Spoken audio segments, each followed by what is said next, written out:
Remote, but present. Commissioner Nicolason? Here. Chairman North? Here.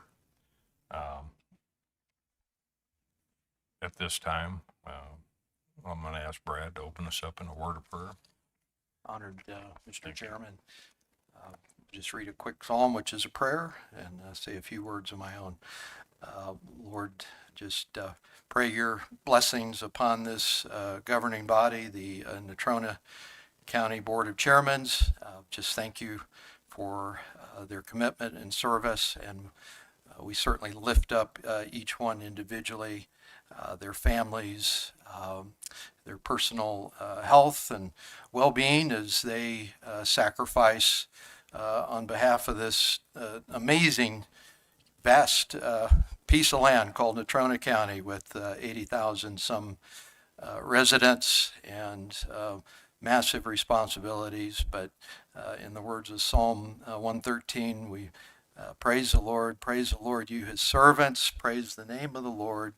Let the name of the Lord be praised, both now and forevermore, from the rising of the sun to the place where it sets. The name of the Lord is to be praised. The Lord is exalted over all the nations, his glory above the heavens. Who is like the Lord our God, the one on who sits enthroned on high, who stoops to look down on the heavens and the earth?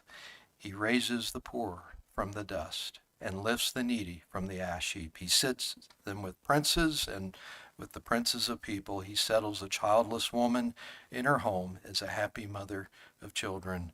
Praise the Lord. And Almighty God, his hearts may be heavy, some of the happenings in our nation over the last week.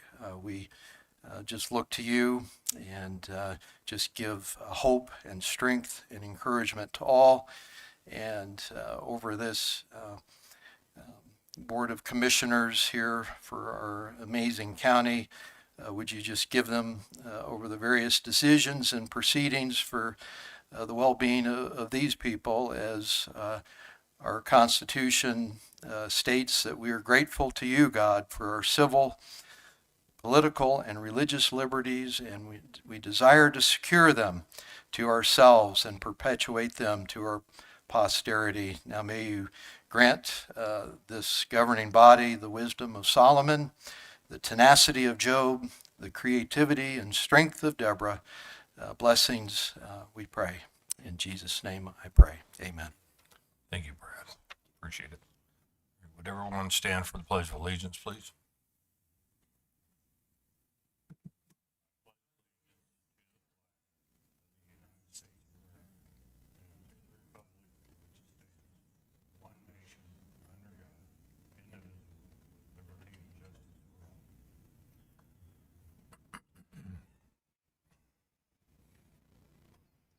Okay. Anna, you and Tim are up.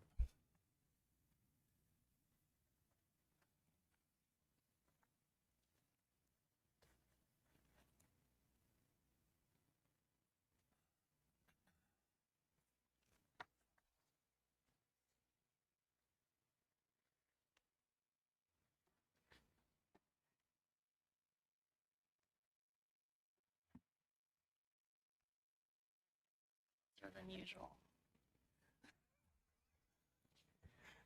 That's okay. Take a deep breath. Good afternoon, Mr. Chairman, County Commissioners. We've been requested to come and discuss the congressional directed spending grant. So looking to see what specific questions you have. To start out with, I know there were some changes in one of the recent grants, and if you can explain why that was changed from a construction grant into an equipment grant, and what we need to do to make sure that we have everything in place and that Tracy is completely aware of everything that's going on so that she knows how to allocate this and fund it. That would be a good start. All right, I'll take that question. this process started, as you know, several years ago, and county attorneys pursued this money. It stayed in their pocket, so to speak, to manage. And when Jared left, we all visited. Anna and I said we'd take this one on and try to get it solved. And at that point, we discovered with the feds that the HRSA money, since the building had already started construction, we couldn't apply for construction as a construction project. Well, that's all turned circles many times already. So it had to go toward equipment, which was still allowed. So just recently, they've circled back around with us and said, yes, you can do it for construction, but it's construction equipment. So we've resubmitted all the documents again based on their latest request. And those went out yesterday afternoon or yesterday morning, late yesterday morning, I think. So we've responded to all their questions. We've had a lot of conference calls. We think we're on track for the last two documents that they asked for modifications to. But it is still considered construction, but it's just for fixed equipment. So air handlers, lighting packages, switchgear, generator, those types of things fall within the purview of how we can spend that money. All right, well, I did see what that had been allocated toward and changed. It was just, there were just some questions as far as what and why. And so we're back. How's this going to affect the remainder of our grants? I want to make sure that we're We've, not in any jeopardy of anything that they're moving forward on, because not that we're aware of, we did need to go back, and we did this several months ago, unaware that we had to, or should have had, an environmental assessment done and historic evaluation of the site. So I quickly handled that with SHPO at the state and through our geotech engineer, and got all that information in to the feds, and their independent party reviewed that, accepted it. So that was a real concern when we got caught with so that we've one. got the environmental assessment done. taken care of. Yes. That was one of my concerns, because it's like, this should have been analyzed and taken care of right up front. And I didn't understand why we were in that position. And Well, we didn't know. and I it was didn't want to play required. catch up either, on the back end trying to get Right. that done. So that was kind of my question on that. So that's all been taken care of for several months. And so the big thing is now going back full circle again and coming at it from the equipment side, but still within construction. We've resubmitted those documents to them, and we're just waiting for their response. And when do we expect to have a response from them? It can be anywhere from the next day to a week after the fact. I know that the treasurer's office and help with the county clerk, they were able to get into the financial side of things. We did learn yesterday that we are able to get reimbursed. So the previous information that we had, as far as like making sure that we got prior approval, once we get this approved with the equipment that's documented, we'll be able to submit those, and it doesn't have to be prior approved once they approve what we've just sent in again. So I think with Mr. Martinez and Ms. Good's assistance, they were able to get in and do the FFR, which is what was in delinquent status. So that side of the grant is taken care of. We're taking care of the other portion, which is the requesting and the grant writing. We have a very, our project officer is doing everything she can to try to make sure that we are in compliance and have everything in place that we need to. So there have been, I don't know how many revisions that we have submitted to her. The other grants, the State Lands and Investment Board, those funds have already been expended, done, was recently audited. The other county grant funds, I believe, are all in the process and in good standing. And this is the last grant fund that we have that we're addressing. Okay. It's been a That was- learning experience. Well, that was my biggest concern. Going through all this, I wanted to make sure that we had what we needed. And if this commission needed to do anything additionally, or make sure that we had that taken care of and be informed as well, as far as exactly where we were. These are big enough grants that we definitely cannot afford not to have every I dotted and every T crossed all the way across the board. And I want to make sure that that was the case. So, As of yesterday, we believe so. okay. So Madam Clerk, did you have anything or any additional information that you needed? Mr. Chairman, no, thank you. As Anna mentioned, the FFR reporting is now up to date and current. We expect to do another one the 1st of October and probably foresee maybe just one more being done after that. So that should be a fairly easy process because these monies are gonna, go very quickly, once we can start getting going on it. And then the drawdown, I don't foresee a problem doing the drawdown request either, but a huge thank you to CAP, Kelly and Christy at CAP for helping us labor through getting into those systems. So they were instrumental in helping us get through that, so I truly appreciate that. Well, and I do realize that you guys got a lot dropped on you. And you were trying to play catch up and your learning curve was a straight line up. I mean, I understand that completely, and I just want to make sure that whatever we were doing, that we were in compliance with the grants, that if there was anything that we needed to do to make sure that we had that taken care of, that this was a two-way conversation and that we could do what help you out wherever we could, and we could work with whatever groups or whatever other elected officials or anything else we needed to make sure that we had that done. That's the reason why I wanted you guys to come in today, just to make sure that we did have all that taken care of at this point in time, and if there was anything else at this point in time that we needed to move forward on, that we could. nothing that we're aware of at this point. We're just waiting for a response back. Okay. All right. I would appreciate letting us all know, You'll hear us. so we do have that confirmation You bet. that we know exactly where we're at and what's going on. So with that, has anybody else got any questions? Commissioner Nicolason? Thank you, Anna and Tim. You guys had this thrown on your plate very late in the game after Jared left, and we found out, unfortunately, some things weren't done in a timely fashion by Jared. And you've had to scramble. This $1.5 million grant we're talking about has been kind of a nebulous thing from the beginning, whether it was an earmark by Representative Cheney or Representative Hageman or both or neither. So anyway, thanks for your efforts in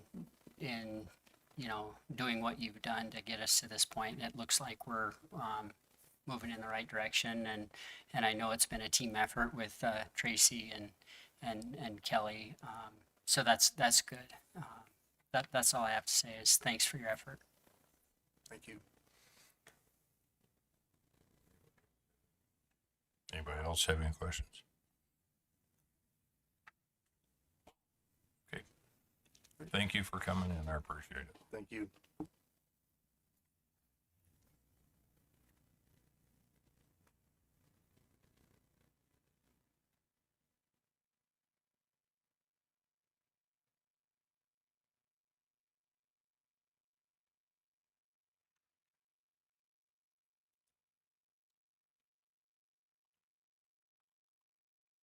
Representative, please come forward.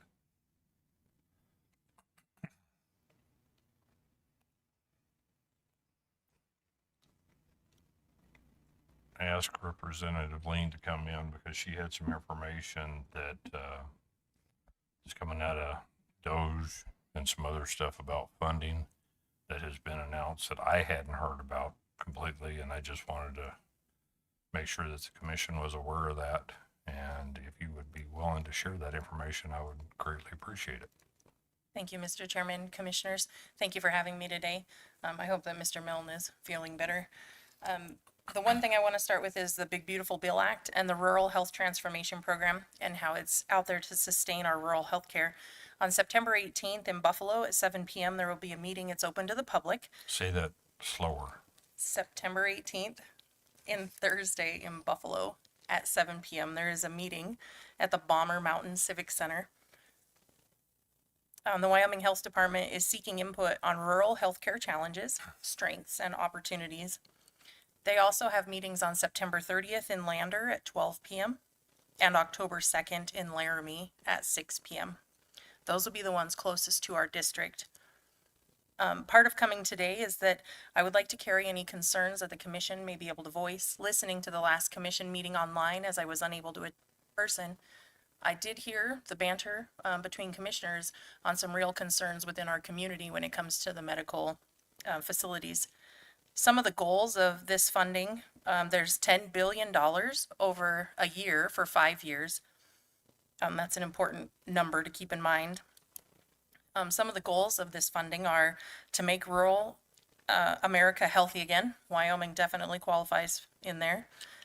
To sustain access, workforce development as far as wages and facilities, innovative care, making accountable care organizations and technology innovations access to digital healthcare tools, facilities, and the patients. I also wanted to let you know that following the Appropriations Committee has put together a joint task force that is going through line by line on the Wyoming Health Department budget. What they're doing is ideally looking for a place that there is some funding that has been overfunded that can be reallocated to support the DD waiver programs around the state. And in the city of Casper, that would be a huge thing, as we have several people in our community that use the DD waivers. Another concern in listening is how the health department has grown in size. And I'm curious, are we okay as a Natrona County Commission and county to carry the health department and the employment that is there? Or do we need to be asking for some of these funds to move forward? Those were the concerns that I wanted to bring forward to the commission and see if there's anything that I could take with me to the meetings for the health department. Jamie, what kind of funding or cuts are we looking at right now? Have you heard specifically, or I do not have any details on the very specifics. As soon as those meetings are held, there's several of them coming up before the next appropriations meeting. I'll have those details and I'd be happy to bring them back and report. okay. Do you know what kind of funding may be available to help out? Or I'm kind of shooting in the dark here, but The Big Beautiful Bill funding of that $10 billion. yes. When Representative Hageman held her town hall here in Casper, she spoke of several different things that we could fill the gaps with, mainly being wages and compensation to be able to draw people to the state of Wyoming to help fill things like our OGBYNs. I do know that when it comes to women's health, we do have another doctor exiting the city, and that will drastically impact our female care in the city. Okay. Commissioner Laird. Thank you very much for coming in, Representative. I would think we do need some of that money. Well, I was talking to the gentleman back there from Commerce County and who wants us to endorse a bond issue. And what I want is women from this county to be able, or this city, to be able to have their babies in a hospital in this city. And that's getting tighter and tighter. And their hospital doesn't provide that, at least right now. And so with just health overall, I know we've got quite a bit of money in this new building, and we're going to need money. Now, to be able to outline it right now, I'm not sure I could do that very accurately. But I'd like to see money that we would get that would enhance their salaries I think that there's some hardworking people that work for the county there, and it would be nice to give them appropriate raises, especially if we can get the money from the federal government. I always like it when I get a little of my tax money back. But we do have a problem with the issue of OBGYN in this city. I don't know why these doctors are leaving. I haven't actually talked to one of them that did. I've heard different things said by different people. To me, that's hearsay. I don't know how accurate it is, but I'm going to find out, I think. And so, what would you suggest on this OB/GYN problem? I don't think it's so much a GYN problem, but it is an OB problem. I am not in the medical field and I do not have the expertise to be able to draw forward a solution. What to are that. you hearing the problem is? Just the lack of doctors within the state of Wyoming to be able to deliver the children that are being born here. We didn't used to have that lack, so I'm wondering why we have it now. Do you have any ideas about that? I would venture to guess, this is just purely speculation on my part, that some of it is to do with the malpractice insurance cost, that we don't just have as many doctors in that field as we once did. Well, that's an interesting point. It's also a point that malpractice insurance is important in case something does go terribly wrong and somebody is terribly injured by it. I'm saying that as an attorney who's been involved in those kind of cases over the years, mostly defending doctors, but being involved in some kinds of malpractice cases against institutions. So I'm glad you're seeing that there is a problem. I wish the legislature would look more deeply in it and figure it out, or maybe you yourself would go ask these doctors why they left. Might give you some insight, because legislation might be in order, and definitely this $10 billion, I'd like to get our county a little bit of that money, because we can use it in various places. But thank you anyway for coming in. We got any other questions? All right. Thanks, Jamie.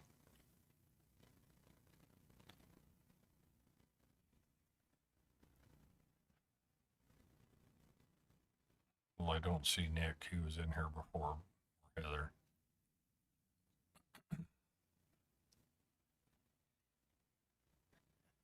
Let me go see if they're He may have went to get Heather. okay. All right.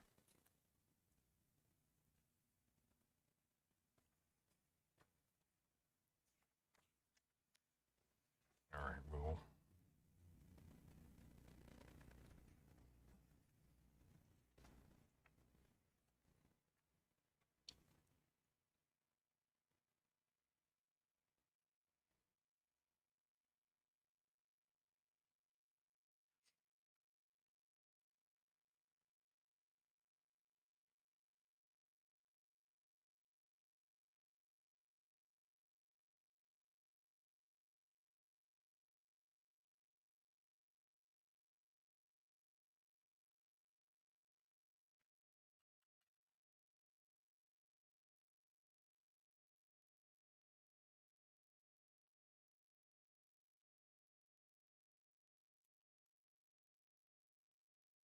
Hey, Jerry, before we're waiting for Nick and Heather to get back up here, you guys want to come up and just kind of give us a little bit of a background of where we're looking at?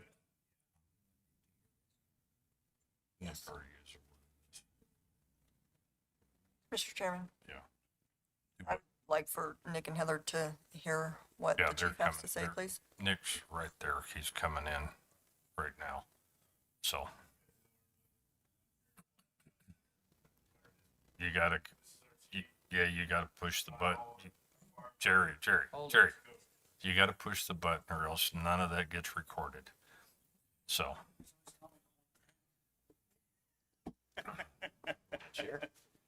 Just,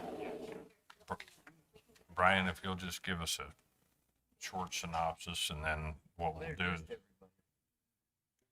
Sure. Thank you for your time, everyone.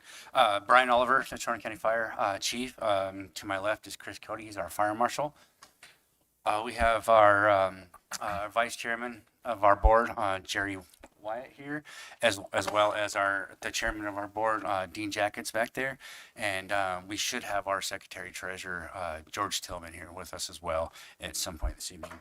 And then Brian Morton, one of our captains, is here just for support, and I kind of anticipate maybe a couple of more guys showing up just randomly here. So basically, the situation that we're in here is we had an odd summer for a few different reasons. And the first thing I think I'd like to start with is just so we're all on the same page, is we don't receive our budget in a lump sum at the beginning of the budget like most fire departments do. I'm sure you're aware, but we work off of projections, so our budgets are all done off of projections, and then we get paid monthly off of the tax distributions. With the change to the ad valorem tax, we were prepared, or we are anticipating the revenue differences. And what we're finding is with the big checks at the end of June and July, and then in December and January going away, those big checks that we used to get would carry us through the months from basically July till December. And then the revenue that came in between those months was just enough to kind of help pad the account a little bit. Since the big payments have gone away and we're more on a monthly schedule, what we're finding is some of the questions we have is what it appears to us is about starting in July of 23, we started to notice a pretty good change in the way our monthly revenue was coming in, and we accredited that to the ad valorem tax. But this summer, what happened is not only did we have a busier wildland season, we had two members retire, so we had overtime to cover their spots, and then the two young men that we hired went to an academy, so we had additional overtime. So we had kind of some unanticipated overtime on top of keeping the county staffed for the summer, on top of our wildland overtime. And then also along with several trucks that were ordered through the different years from the from the impact assistance funds that were coming in, all came due basically at the end of the last budget and the beginning of this cycle. And where we found ourselves is because the revenue is coming in very randomly now, and that we're having to take monies out of savings, not just to cover the unanticipated funds, but to cover the monthly expenses. Because that revenue is not coming in. And so what started all of this is we just have some questions on some different things on how the revenue is going to come in, what to expect on basically three different areas that we look at, and that's motor vehicle use, local taxes, and then the ad valorem tax. And so when we ran into a shortfall this year, and the reason that we ran into a shortfall this year is staying it's summer level staffing, and then along with paying for the trucks. And we recognize that even if the revenue was coming in on time for the last couple of months, that we would have had to supplement that with our savings. Because of the overtime. The difference in that is because it wasn't coming in within the amounts that we were having to pull out of our savings to cover all of our bills. So that on top of the over just over $1 million that we took out of savings to cover all the trucks that came in all at once, just put us into a shortfall. Brian, and just so that everybody's on the record and it's clear, the problem with these vehicles is that you can't order them and get them in 6 months. I mean, No, sir. If you'll describe basically what's going on and why. Yeah, so we and got- how that's all tied in to the industrial siding Sure. and, So and do all that so that everybody is on board. So everybody understands just exactly why you had to go ahead and buy these trucks and take care of this, and how you did request that permission from this board to go ahead and do that. Sure. Because of that. And what, so the trucks were kind of a double whammy for us, to be honest with you. So the first whammy on the trucks was the anti-client hearing for the impact assistance is 3 and 4 years before the construction dates start. And as you know, that impact assistance is there for the months of construction when you have the transient workers and stuff. So that was our first kind of for better lack of terms, our red flag for these purchases. The second one for us was the anti-client hearings and the way that impact assistance came in. That was all still right when the COVID issues were going. So there was a lack of supplies. At the time, the manufacturers, in fact, we went with a Freightliner chassis because the other Freightliner, or the other chassis manufacturers had ghosted us for our bids and stuff. So the cabin chassis weren't available. There was about a 24-month backlog, which added at least 2 years of production time. And at that time that we ordered the trucks, not only did we commit to the trucks, 3 to 4 years before the revenue was there, but we had to sign the contract on those at the same time. And at the time we signed those, it was understood that it was going to be basically 1 truck a year for the next little bit. Starting with our tender would come in first, and then the tender came in, and then boom, the Type 3 came right in, and that wasn't how it was supposed to go. And then it was supposed to be this at the end of this summer when we started to get the brush trucks. Well, right after we paid for the Type 3, all 3, the brush trucks, again, they couldn't get the cabin chassis, and then all of a sudden they had all of them delivered and wanted to get them done. And that's when I, got permission from you gentlemen and from the board to work out the way we worked it out. And that was all. My projections were we were going to get those in, and then this fall, last month, July, August, and September were going to be tight. In October, we usually get a little bit bigger check. So at the end of October or the beginning of November, that check should come in, and I thought that our savings would carry us through until this spring, when the next round of anti-client assistance, checks start coming in, and we would be able to replenish our savings. So basically, what you're describing is a perfect storm. It really And did you hit us just all at happened once. to be right in the middle of it. Yeah. That's what happened. I mean, The trucks all piled up at one time. Yeah. Where they're supposed to be spaced out, yeah, like you Jerry, speak into the mic when you're talking, Yeah. please. They were supposed to be spaced out approximately a year, which we had it. They all hit at one time. The tender ended up first. We had that handled, and we paid for that out of our savings. And then the brush trucks came, and the next thing we know, the Type 1 or the full pumpers, they're coming in also. So kind of what happened is, I see that in my business, myself. Everything we ordered is supposed to be spaced out, but due to COVID and the pile up, everything was to be behind. Well, a lot of people canceled their orders, a lot of fire departments, so ours got shoved ahead, and everything comes in at one time.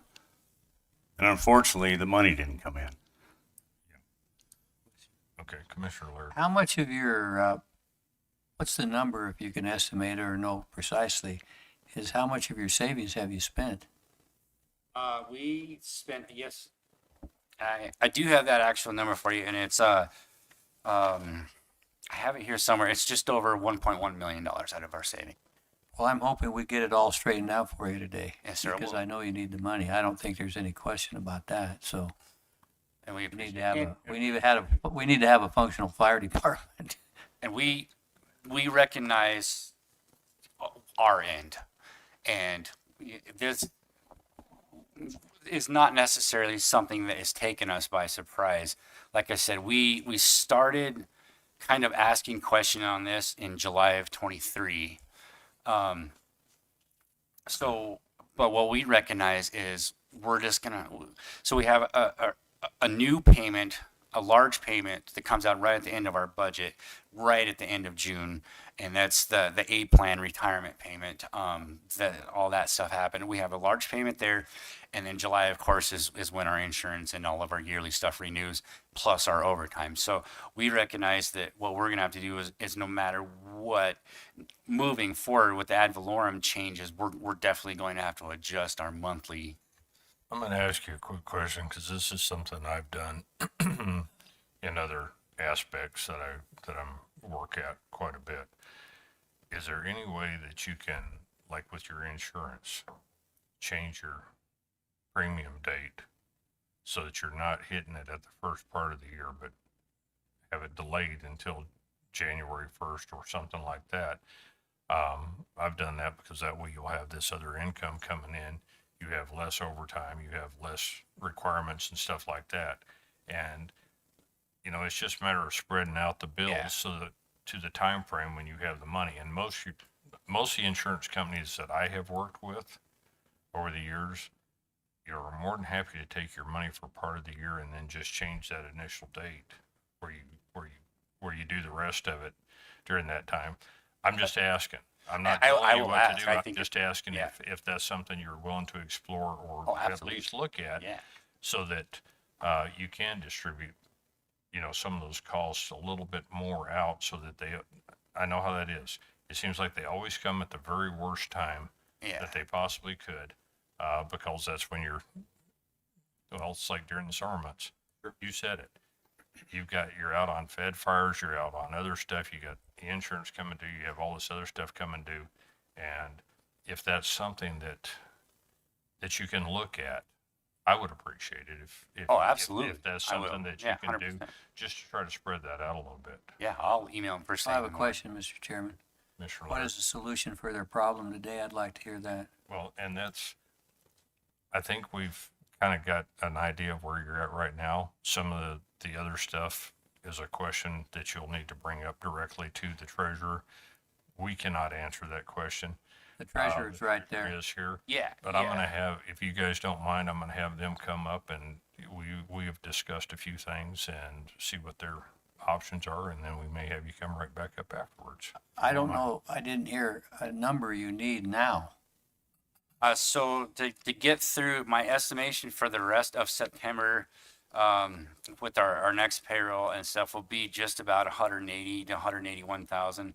And then to what I anticipate is if we can get through October to when the bigger check will be here, that should pad us enough. And the reason I say that is so October, we're still going to be about that 240 to 260,000 in expenses for the month. But that will be, we've cut all of our overtime. So what I'm hoping is the check, the payroll, the next week that I process, we'll still have miscellaneous wildland hours and stuff to get caught up on. And then the first check or the first payroll in October, I do believe there won't be any overtime on that. So we should see a significant monthly expense drop starting in October, because we cut all overtime and all expenses. Can I jump in? Commissioner Nicolais, go ahead. Thank you, Mr. Chairman. To Commissioner Laird's question, help us with the numbers and help us with the duration of this. I was clear on you need 180 for September. Sounds like up to 260 for October. How much beyond that? So right now that is unknown. My anticipation of that is if we can get through September and October, by the time November's bills roll around, we should have our bigger October check if the revenue comes in at the beginning of November. And then hopefully by then we're good. So, and I know that we're going to hear from the treasurer, and I don't want to jump ahead too far, but when you get the larger revenue streams or amounts in November, that then takes care of November, but is some of that going back to the county? Or is the proposal gonna be that the county gets reimbursed at such time as the anticline or the Dino Solar funds come in? Where's I see the funding going from the county to the district, but I haven't heard what the timing is, other than your email about and from what was briefly mentioned today about when those impact assistance funds come back through. So help just before the treasurer comes up, help us understand what your proposal is. Sure. So, if my suggestion was we could use the anti-Klein funds, and the way I understand it is those funds will start coming back in March. And the schedule that I have shows that those checks should be about 36,000 a month. And what I was wondering is if we could utilize some of that now instead of being paid back for that or requesting that money, once those checks start coming in, or possibly like the end of next summer when all the checks are in, if all that money comes to the county, if the county just keep all that instead of distributing it to us at that time. If we use the remaining amount now, or whichever amount that we use until we're How much do you need today? for to finish September on it would be about 181,000. So when Tom gets up here, But that's not all you're looking at. You're looking at making sure that you don't have to come back That's, Yeah, so for to the get middle of through, October and say the same thing. So, I mean, I'm sorry, Brian, I didn't mean to interrupt. I'm just saying, yeah, we want to make sure whatever you're requesting today, that, with the treasurer working with us on this, and they've got some options that they can discuss, but we're just looking at to make sure that we don't run into issues. I mean, this is an essential service. You have to take care of it. And we want to make sure that we take care of you guys. And so what we're looking at is to make sure that we don't have to come back and do this again. And we know that you've got Right. funding coming in from different sources. You're going to get property taxes are going to start coming in. Other items, your Fed money's going to be coming back in.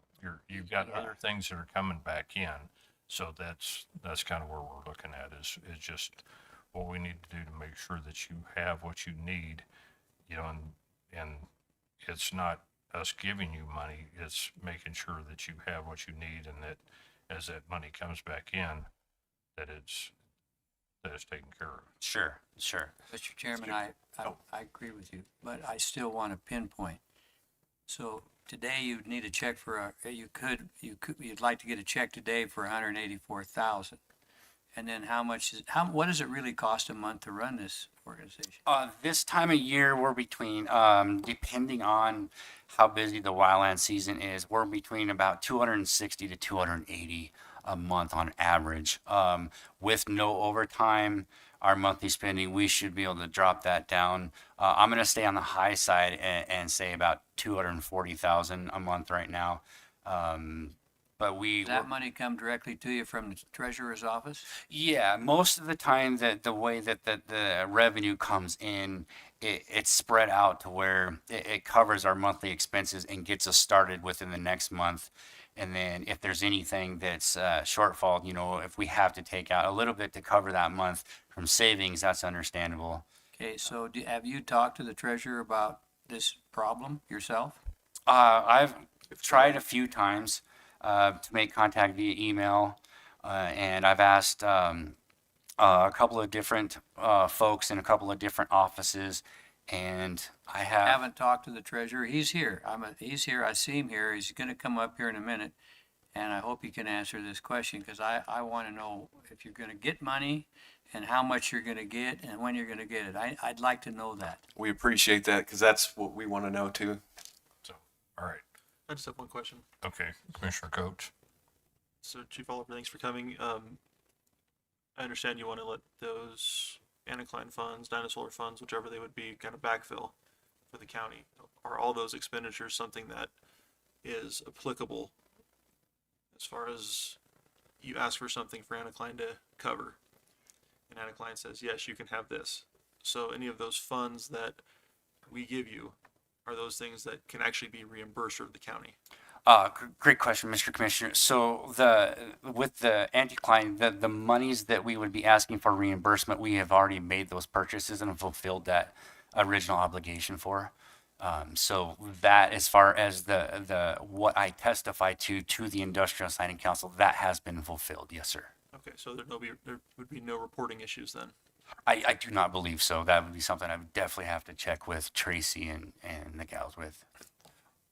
Tracy's smiling, so maybe, I don't think they're, There's always paperwork to be done, you know that. But, Mr. Chairman, Mr. Chairman, go ahead. I would like to get with Chief Oliver, and make sure that I have correct, up-to-date information on the anticline monies, since it's been a minute since we've discussed those. So, offline or through an email or something, I'll send you what I have to verify that our figures match. Absolutely. Thanks. Okay. Commissioner Nicolason. Thank you, Mr. Chairman, and to the clerk's request of the district. You know, I think we do need to have a clear understanding of what we're doing and what's reimbursed, and because it has been a minute and there have been a number of these projects, and I'm not clear in my head where we're at and what we've even asked for. I'd feel better if our chief budget officer was 2 thumbs up on this, and I don't know that we're there right now.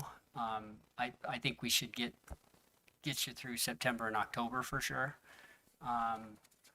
But I think we've got to, and maybe this is where our treasurer can weigh in on things too. So anyway, just some random thoughts. At this time, I'm gonna have the treasurer come up and kind of give us what their idea is and see if they can answer some of those questions. And so stick around, don't run off.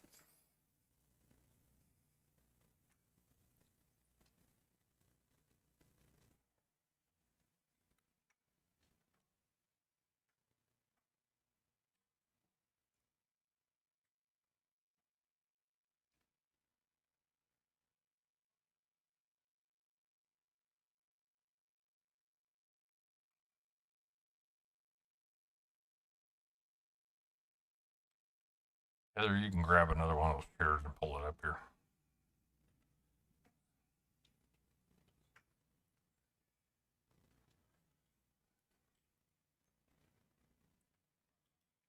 All right. You'll have to push the button and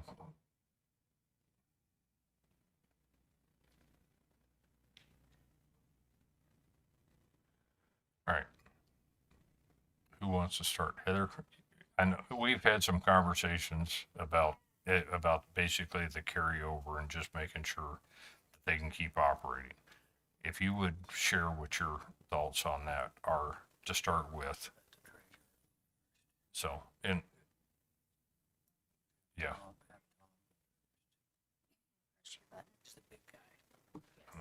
Tom, do you want to add anything before Heather jumps in here?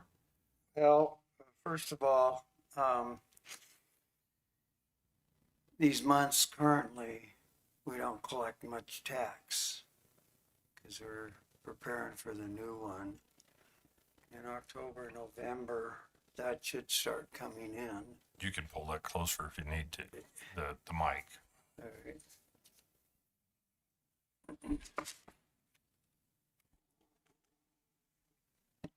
Thanks. We still are paying motor vehicle now through December. The first payment included all of January through August, because that's when the mill levy gets set, and that's when all that money comes out, and that's quite a bit. And now, we'll be doing the monthly payments for the, motor vehicle. I've got a few things, that probably don't amount to a lot that I need to work on as soon as I get through all this audit stuff. And like I say, taxes won't be that high for a couple months. I have a question. Can you give them a check for 184,000 today? I think so, yes. And will you be able to do that before they leave? Well, they don't give Well, a check. no, because I don't. However know you do I it. don't know how to write the check. Yeah, I don't either. You can do that. Heather says that. And I'm gonna let Heather talk about what we discussed because that'll answer a lot of your Yeah. questions. Well, actually, Nick went. Okay, okay, sounds like you just got the designated speaker, Nick, so that's fine.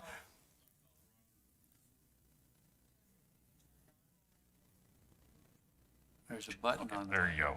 I called Robert Casasaldi of Peaks Investment Management, and I called him last Thursday, and there were two investments that were called. One in the general fund for 800,000, one in the investment pool for another 200,000. And he's on standby right now, waiting for our decision today. I can call him, and he can transfer the money to both our investment pool checking account or the First Interstate Bank Treasurer General Bank account probably tomorrow. We're just waiting on the dollar amount you want. So that basically, we could put that money in there and then as their funding Fine, comes we can in, write a check we out could, either we could, account. we could pull it As back far as out. the investment pool, the fire district still has they have $232,000 of their money. So if we put the 200,000 in the investment pool, we also have, in the checking, we have 42,000 or so in the checking account. We would have enough money in that account to cover, receive the 200,000 to pay their interest of 232,000. And that would be their money that we'd be paying out. They wouldn't have to get a loan today Okay, or this week. all right. So you But- can get but the money to them just right away. Send it, Dallas, Yeah. please. Well, but So- once we receive that investment money, I think that might take a day or two to Yeah. get that transferred directly into our checking account. Then Heather can write a check and maybe, what's today, Tuesday, Thursday possibly? So basically, 232,000 if they want their full account balance. well, I just want to make sure that whatever we're doing, if the county's moving money into their funds so that they're covered, and that amount doesn't really, that is not something that I'm as concerned about. I'm just saying, whatever we put forward, then it comes back into the general fund. That's what has to be Well, done. this is in the investment pool, which Right. is separate from the general fund. Right, but I If mean, you want money to come out of no. the general fund, we can put another 800,000 in there. no, if it's coming out of the investment pool, that's Right. fine. Then Right. I'm just saying that we put that back into the investment pool as it comes back in, so that this is not costing, it's not changing the This county. is their money. No, I mean, if the county Oh, takes, if oh, the if you want to county, contribute more. no, I'm saying if the county takes any out of our investment pool, then it would come right back into our investment pool, just like it would theirs, as that funding comes back in. Mr. Chairman, I don't think you're talking on the same We're point. not that he talking is. on this. General fund and investment pool are separate. Right. If you want to give them a loan, that'll come out of the general fund. Well, we don't have to. You say they have their money Yeah, they available have and you get it to them in 2 232,000 days. account balance. That's what I need to know. Right. We just need to Right. get them called and. They wouldn't even have to get a loan from the county since they have 232,000 of their money. We just need the money to pay it out. Because like I said, in the checking account, we only have 42,000. Everything is tied up in investments in the investment pool. We don't keep a large dollar amount in the checking account. Commissioner Nicolais.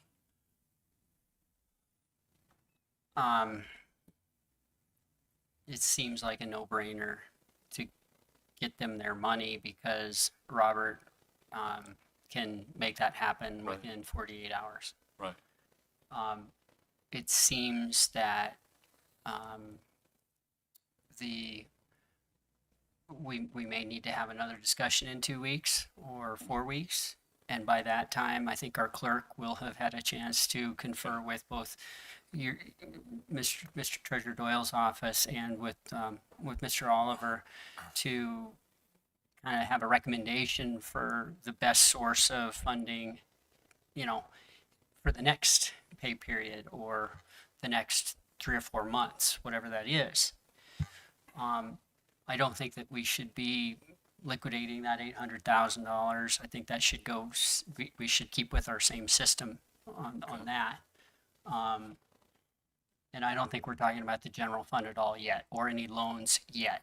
We might be in a couple weeks, but that's where I see us at today. Yeah, I just want to make So sure in a that couple weeks, whatever we're doing, potentially, that we've got them covered. In a couple of weeks?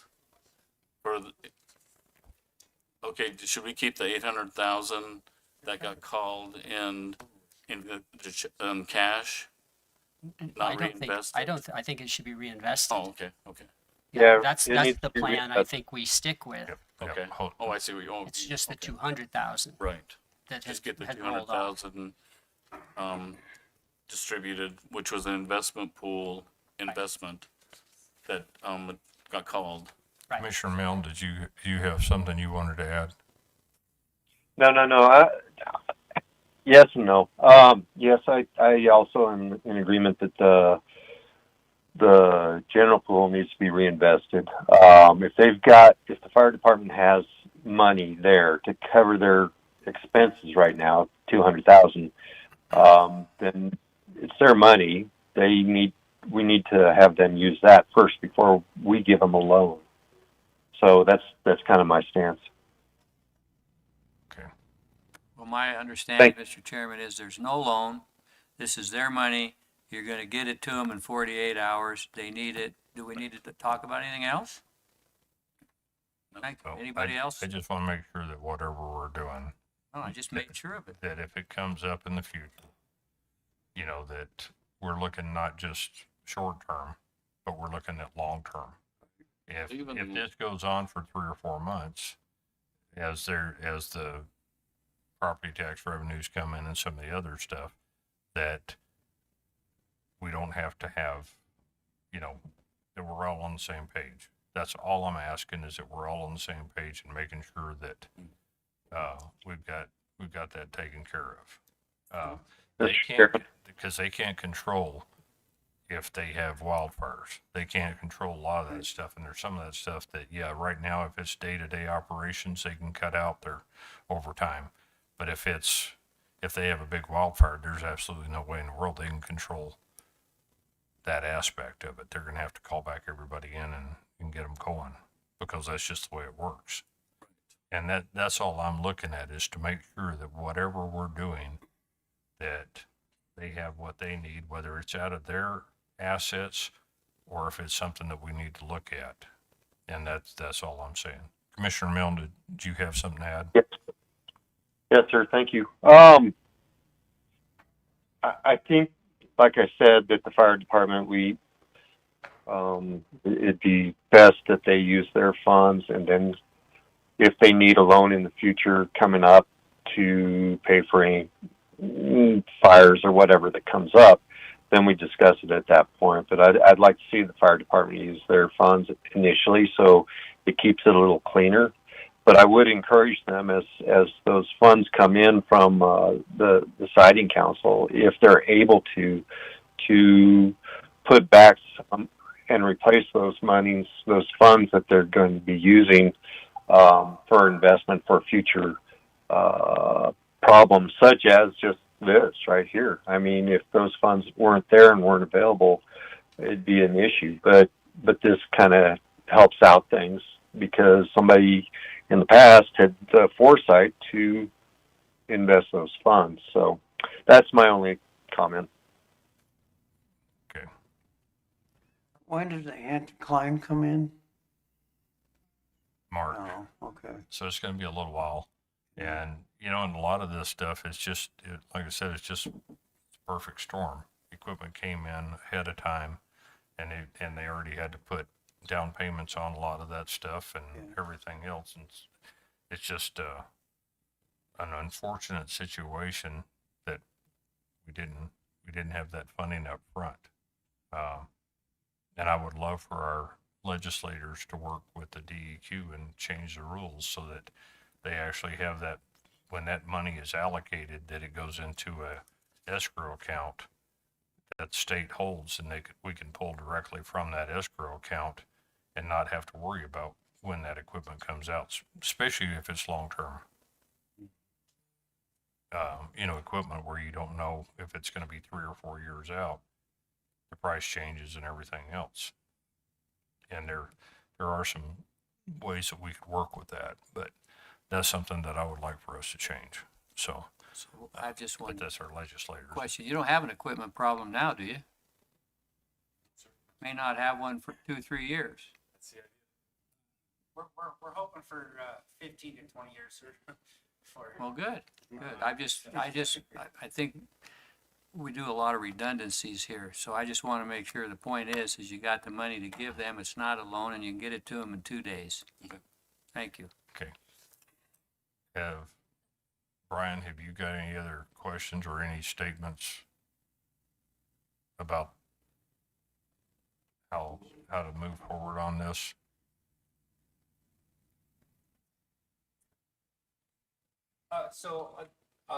I'll get You'll with have- Mr. Doyle. There's just some, You'll have to, and as far as the revenue coming in, that's something that needs to be offline and not necessarily here. yeah, and I understand and respect that. And I'll get with Mr. Doyle. I do believe that the questions we have are, I think if he can help us with those, we will be better educated ourselves.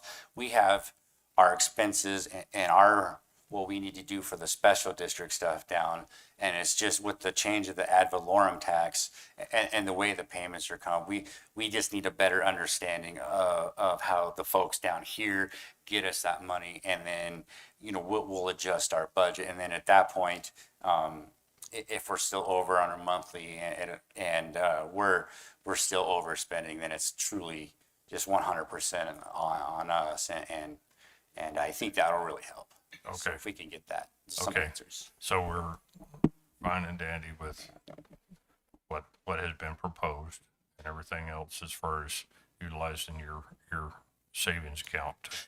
Yeah, so this was kind of the original plan that Mr. Martinez helped me with, was just get this. There was, the unknown is we were anticipating that it would be about a month or so, a few weeks to sell some investments. And we were really trying to avoid anybody having to do that. But if that's the best route for now, that will definitely carry us through, with the cuts we're seeing. I'm betting we'll get almost all the way through October with that. The only hiccup that I will have is something I haven't even had a chance to mention is with the trucks coming in. We have 2 more trucks coming in. Those are off the Dino Solar funds. And of course, with this situation with Dino Solar, we, as the fire district, we originally anticipated that, we signed that contract, Dino Solar is not going to come, so we've got to make that payment. So we have secured a loan for that. Those trucks, just like the rest of them, they are a year early, and they will actually be here at the end of next month. So by the end of next month, we will have an entire new fleet of fire trucks. So the county will be very well taken care of. But so my only hiccup will be using this savings, the remaining amount of savings. My original intent before the shortfall was to use this for the down payment on that loan. So I'll speak with Jonah Bank, and we can see about some adjustments there. And then those are just for information. Those are biannual payments, so we'll have a payment in January and July. And we're probably going to see if we can move that July payment to a different month for sure. But again, that was kind of it was expected but unexpected expense. And with this situation, it's just something that, we'll deal with that. But definitely this makes it easier on everybody And to start. And you, with Dino Solar, have you? I know you said that they are planning on starting, and they have to start So by next year, or else their permits. yeah, I received a kind of a strange phone call yesterday from NextEra Energy, and the gentleman was speaking about they're the phase 2 of the anticline project, so their NextEra is getting ready to set the energy storage systems out there, and he had mentioned that they're also starting the Dino Solar, and I confirmed. I said, "Sir, is this you're talking about the Dino Solar, solar farm west of Barnum?" And he said, "Yes, that's a go, and our company's been scheduled for it." And they were to start. He said that in 2027, with a hopeful production date of November of 28. So it does sound like those funds are going to come in. Thank gosh. And so we'll have. What I anticipated was about 4 to 5 loan payments on this schedule, and then those funds should start coming in. So the reimbursement on those trucks, it is there. So eventually we will get reimbursed for those. Any other? Chairman. Go ahead, Commissioner. To the extent NextEra will send you an email confirming that, it might be helpful in your conversation with Jonah. The other thing is that my expectation is that you'll be meeting with the treasurer's office and the clerk's office this week or next week and kind of try to forecast the next 6 months, revenue, expenses, and then we can come up with a good option and see you maybe in 2 weeks or 4 weeks. Yes, sir. Yes, sir. And I will have all those. And our bookkeeper, Deb King, actually does have some of those projections for us. She was, we thought we were going to be on the schedule for after 5:30. And so she wasn't able to make it this afternoon, but I absolutely 100%, whatever information, Tracy requests, she'll definitely get that. So. All right, I appreciate that. Thank you, guys. And I think that's something that at that point in time, it's like Commissioner Nicolason says, you do that, and then we have a little bit harder number that we're actually looking at and where we're at. Yeah, and like I said, hopefully by then, with the overtime cuts and the October check coming in, we'll be lifted and we'll be back to on track. Okay. All right, Leda. Thank you. Good afternoon. I have another issue slightly related to this, and I wanted to check I was going to bring it up in legal update, but since the treasurer's office is here regarding transfer of funds and a check coming back, have we received that check back from you all, or? As far as so the deal with that is I can't sign a big check like that. Sure. It has to come. Our board meeting is tomorrow night, and I do believe our bookkeeper has that check, and it just has to get signed by our board members tomorrow night. Okay, thank you. So I will double check first thing in the morning with Deb on that. Okay, thank you. Yeah, 100%. Okay. Yeah, Heather's aware of that. So, okay. Sure. Yeah. Guess I got eye surgery Thursday, so. Oh, I thought it was this last Thursday. I was gonna wish you the best. Okay. If you guys can do that, I don't have any other questions at this time. It sounds like we've got things covered for right now, and then we will work. Introduce myself. My name is George Tillman. George, you'll need to speak into the mic. Let me introduce myself. My name is George Tillman. I'm the Natrona County Fire District's You want to pick that up? treasurer. Yeah, it's gotta So, I'm not a CPA. I don't have an accounting background, but I'm good at math. And I ask questions. I have a concern over what's going on right now is the understanding was that the Natrona County Savings Pool, the $232,000 that's in that account, was not going to be available to us until some kind of instrument could be sold. So we were looking at a month before we could receive that money. If that's changed, great. The problem that I have is if we take that $200,000 out of savings to pay current payroll, now there's zero backup, nothing. $32,000. $32,000 is that's not even half of a fire department just payroll. Doesn't include the retirement account funds that have to be made and whatnot. And I think Mr. Chairman Dean Jacket pulled up the numbers looking at the paperwork that we had all over the table here just a couple of last week. It's about $285,000 is payroll, maintenance, keep the lights on, keep the heat going, fuel for the trucks, and that's no overtime, no extraordinary fires, that kind of thing. So if we get this $200,000, that's going to pay this next week's payroll and retirement fund. 2 weeks later, we're in a bind. I don't see this fixing it right now, especially on an ongoing basis. What I would like to see is this. Now, they talked about a pass-through account, and I don't know exactly how that works, but the trucks that we ordered, we got a severe discount because Sweetwater County ordered those, prepaid those, and then backed out. So we got a severe discount on what we would have to pay, the final price on the trucks. The county commissioners knew that those were coming. There was an agreement that they would pay funds on those. The plan was that that money would be spread out over several years. As Chief explained with COVID, and then all of a sudden those cabin chassis coming up quick, and then the boxes and all the equipment coming up faster, that's what put us in the bind. So the question is, can the county commissioners pay those funds that in order to pay those companies, we took all that money out of our savings. So we had about $1.5 million in savings, pretty decent padding there.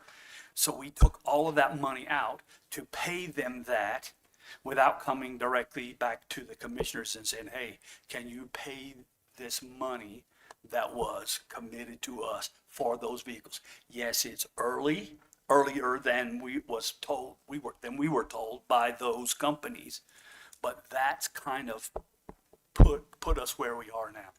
If we had that $1 million sitting in that savings account, we wouldn't be here.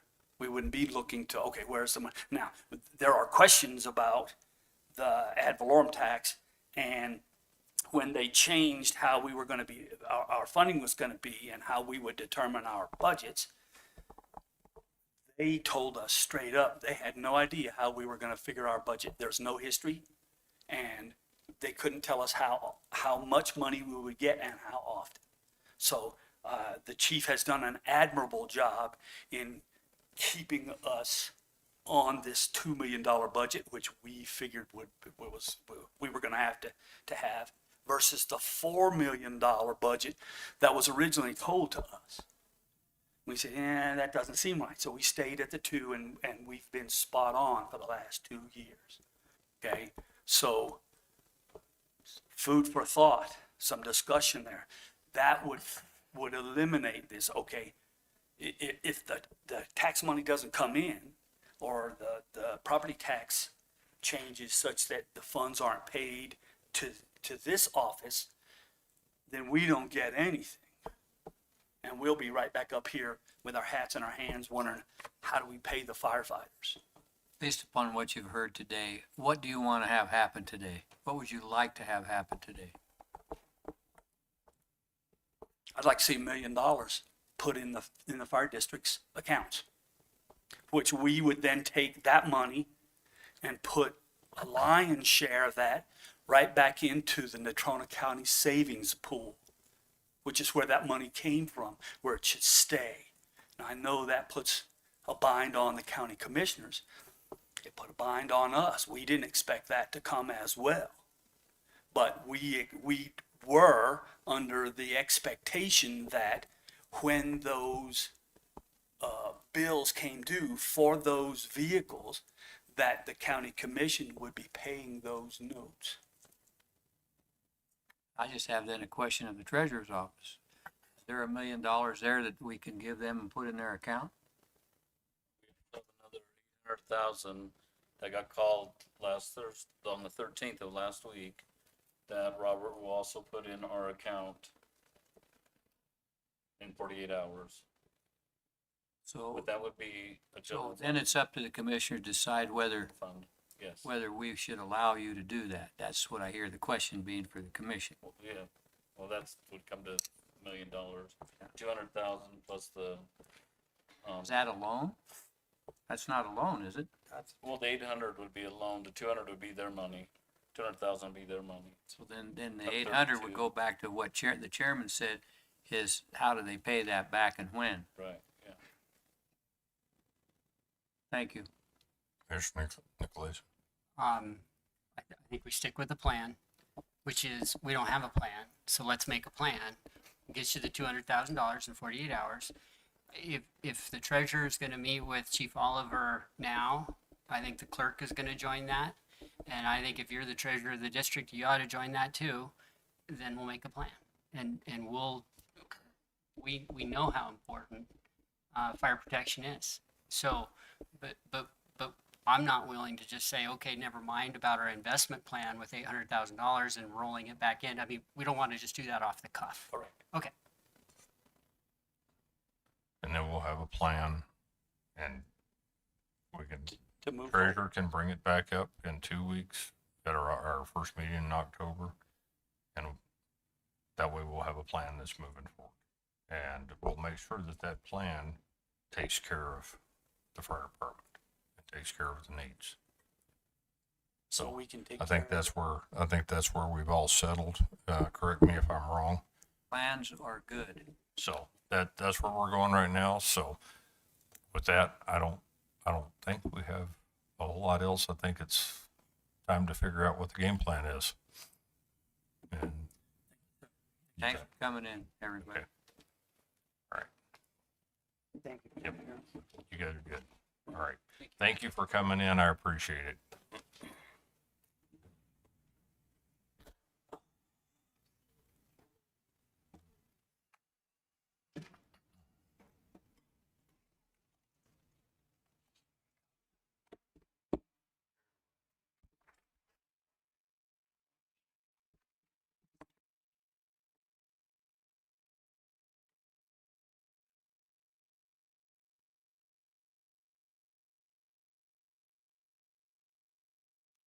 And before we have Mike come up, we're gonna take just a 5-minute recess and be right back.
Alice, Peter, you guys ready?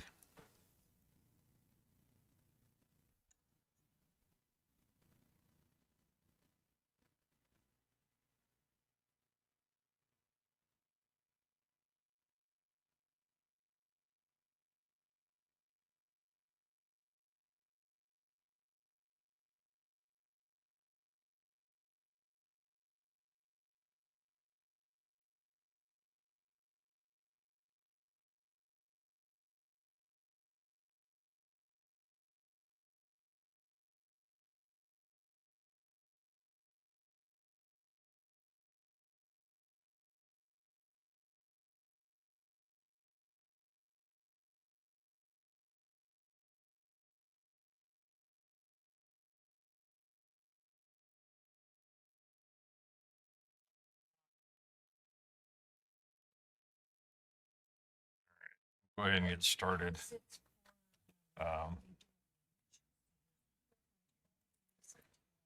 Call the meeting back into order. All right, go ahead, Mike, if you won't mind letting us know what you found and possible remedies. Well, good afternoon, Commissioners. I'm here to speak about the Castle Mountain Trail Center parking lot drainage. I've had an opportunity to go up there with Mike Brown, and this last weekend I went up and took some survey shots. There's a significant issue with drainage coming off the handicap parking spaces. There's only 0.03 fall on those pads, and to correct the drainage in front of it, I'd have to cut down 13 inches, which isn't going to work. And then on the remainder of the parking lot going east, where the water wants to go, there's flat spots, and to run that distance, we would have to put about a 3.5-foot cut, not from one end to the other. I mean, it's tapered, but on the far end, it would be 3.5 feet deep. So that's not going to work with parking. The water comes off Circle Drive at a 6% grade, and I can show you a picture of the rain today, which isn't that much. It's already pooled water all over you can look on the webcams. So it's coming off at 6%, it gets down to 1%, and then you try and turn it east at 1 or less percent, and that just doesn't work. It's hard to turn water to begin with. The floor elevation of the lodge is a half-foot higher than the parking lot in spots, which makes it very difficult to pick up grade anywhere. So with all that said, it's been asked that I put base in there to solidify the parking lot and help bring it back to a passable surface. Problem with that is I can't raise it. Putting more base in is just going to back up more water. Granted, it would tighten up the parking lot for driving, but it's not going to cure the water issue. And until we deal with the water, you're always going to have a soft parking lot, because water up there, if it's not moving, it's going in the ground. If that was paved, it'd be a whole different story. But I've talked to the engineers along with Mr. Brown, and I think the quick fix is to put a drop inlet into the 24-inch storm sewer that goes under the parking lot, collect that water at that low spot. And we might run a little lateral over and pick up the drainage that comes off the parking pads. And then at a later date, put some more paving in as far as concrete on coming away from the building. But I believe if we do that drop drain, it'll catch the water, and then I could grade it to, get some additional drainage, catching some of that water. But the significant amount that comes off of Circle Drive, comes right down the driveway, is unstoppable. It's just moving too fast, and it can't turn and go east. If you look at that webcam today, you'll see it. I have a picture of it on my phone if you want to see it, but So the drop inlet, talking with the engineers is, about $7,500.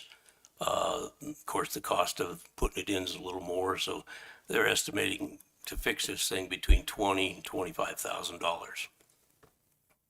That's the ticket. Question. You say fix it, is that gonna fix it? Oh, I believe it will. Yeah, it will fix it because you'll take all that water underground and it won't have a chance to run across the parking lot. The problem is that on that lower parking up against the building, everybody's coming into a ditch to turn away and go park, other than the buses. Buses are up against the curb, but they've still got to drive across that to get out. And, with traffic on it, you think it's bad now, wait till the snow melt and you have all the snow in there. Snow can melt in a day or a week, but if it melts in a day, we got a problem. And so you have to have a way of capturing that, and that drop drain will never freeze up. I mean, it's too deep. It's 7.5 feet deep down to that line they have in there now. So, you once it freezes up there, you don't have a problem. It's when it's starting to melt again, and that's on a day to day, depending on the sun. Will there be a problem of it getting in the building? Well, it's a problem to be able to get up against the building because right now the only paved parking you have is handicap.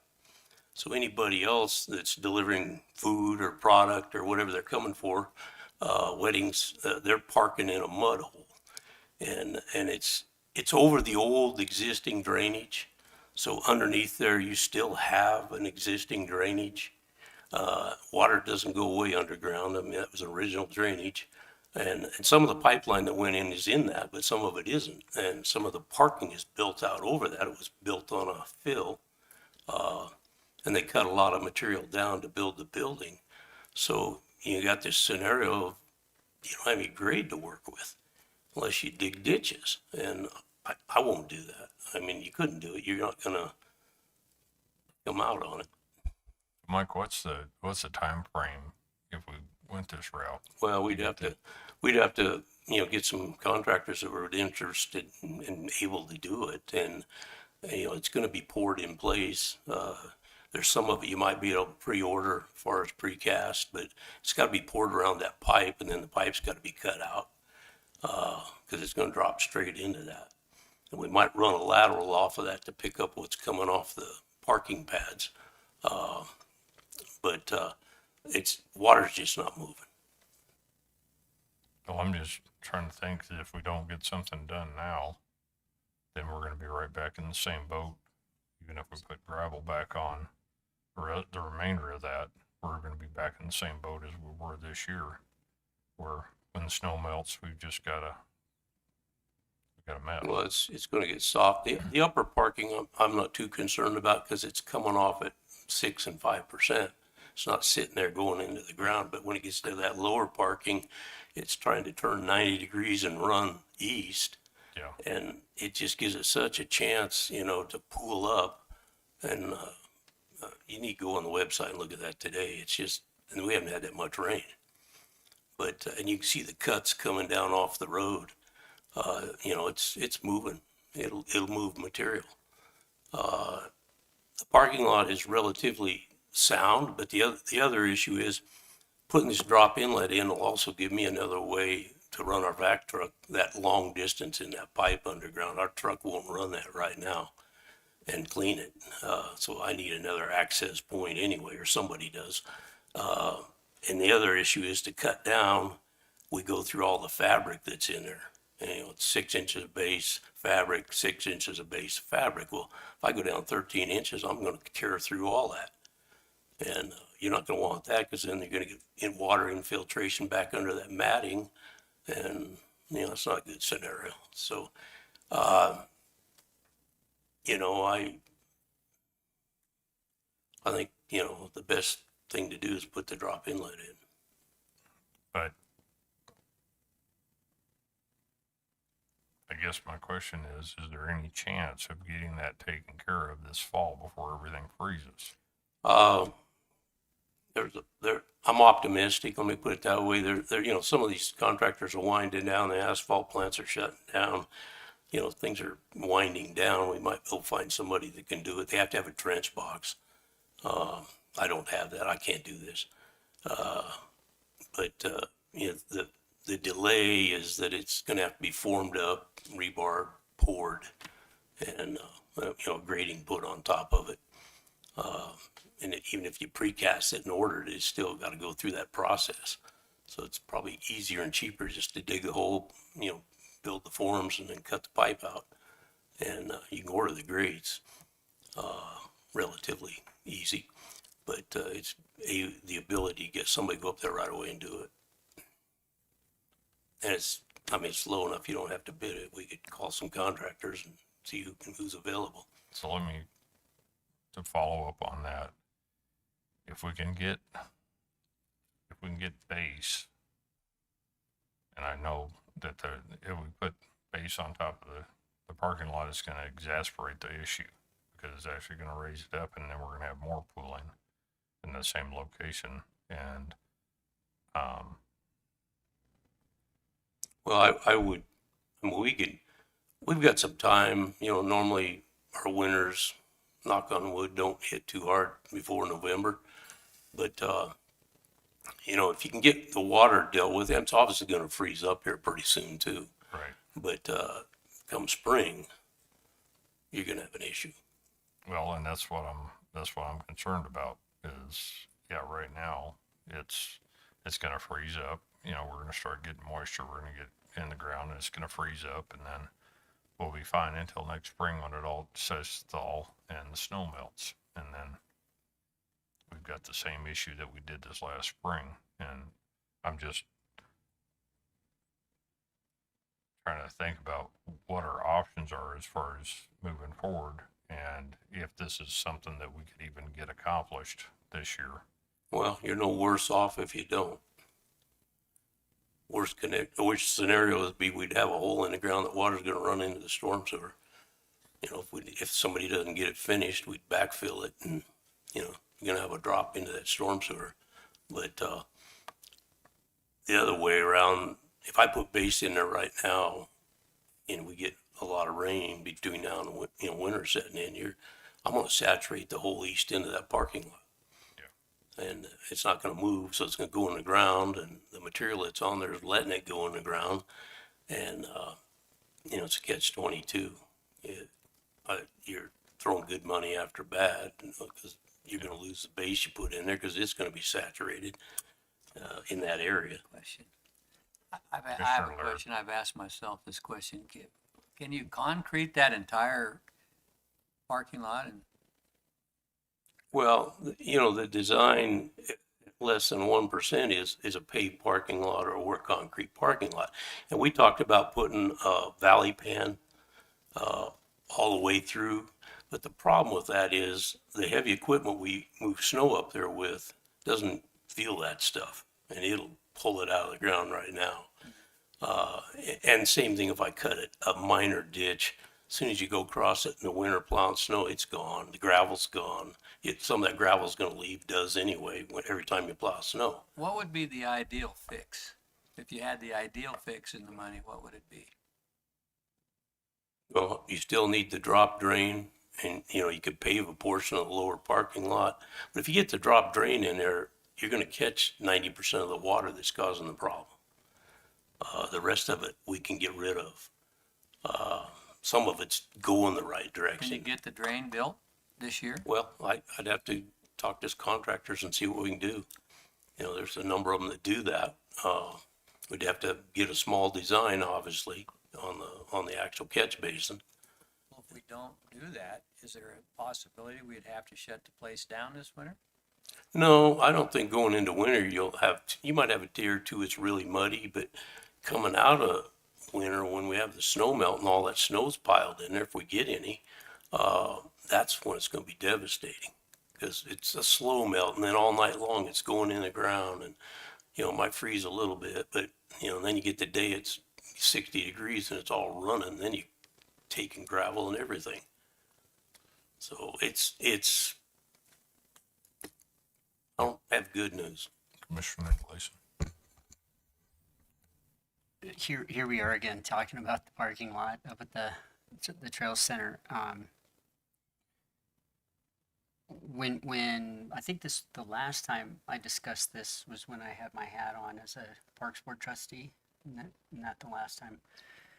And we're gonna send Michael and Mike up there to throw a blade down and let you do your magic. I'm glad you had a chance to have CEPI go up there with you. Well, I wasn't with them. Oh. They did a survey Okay. and it's a good one. It shows exactly what I validated.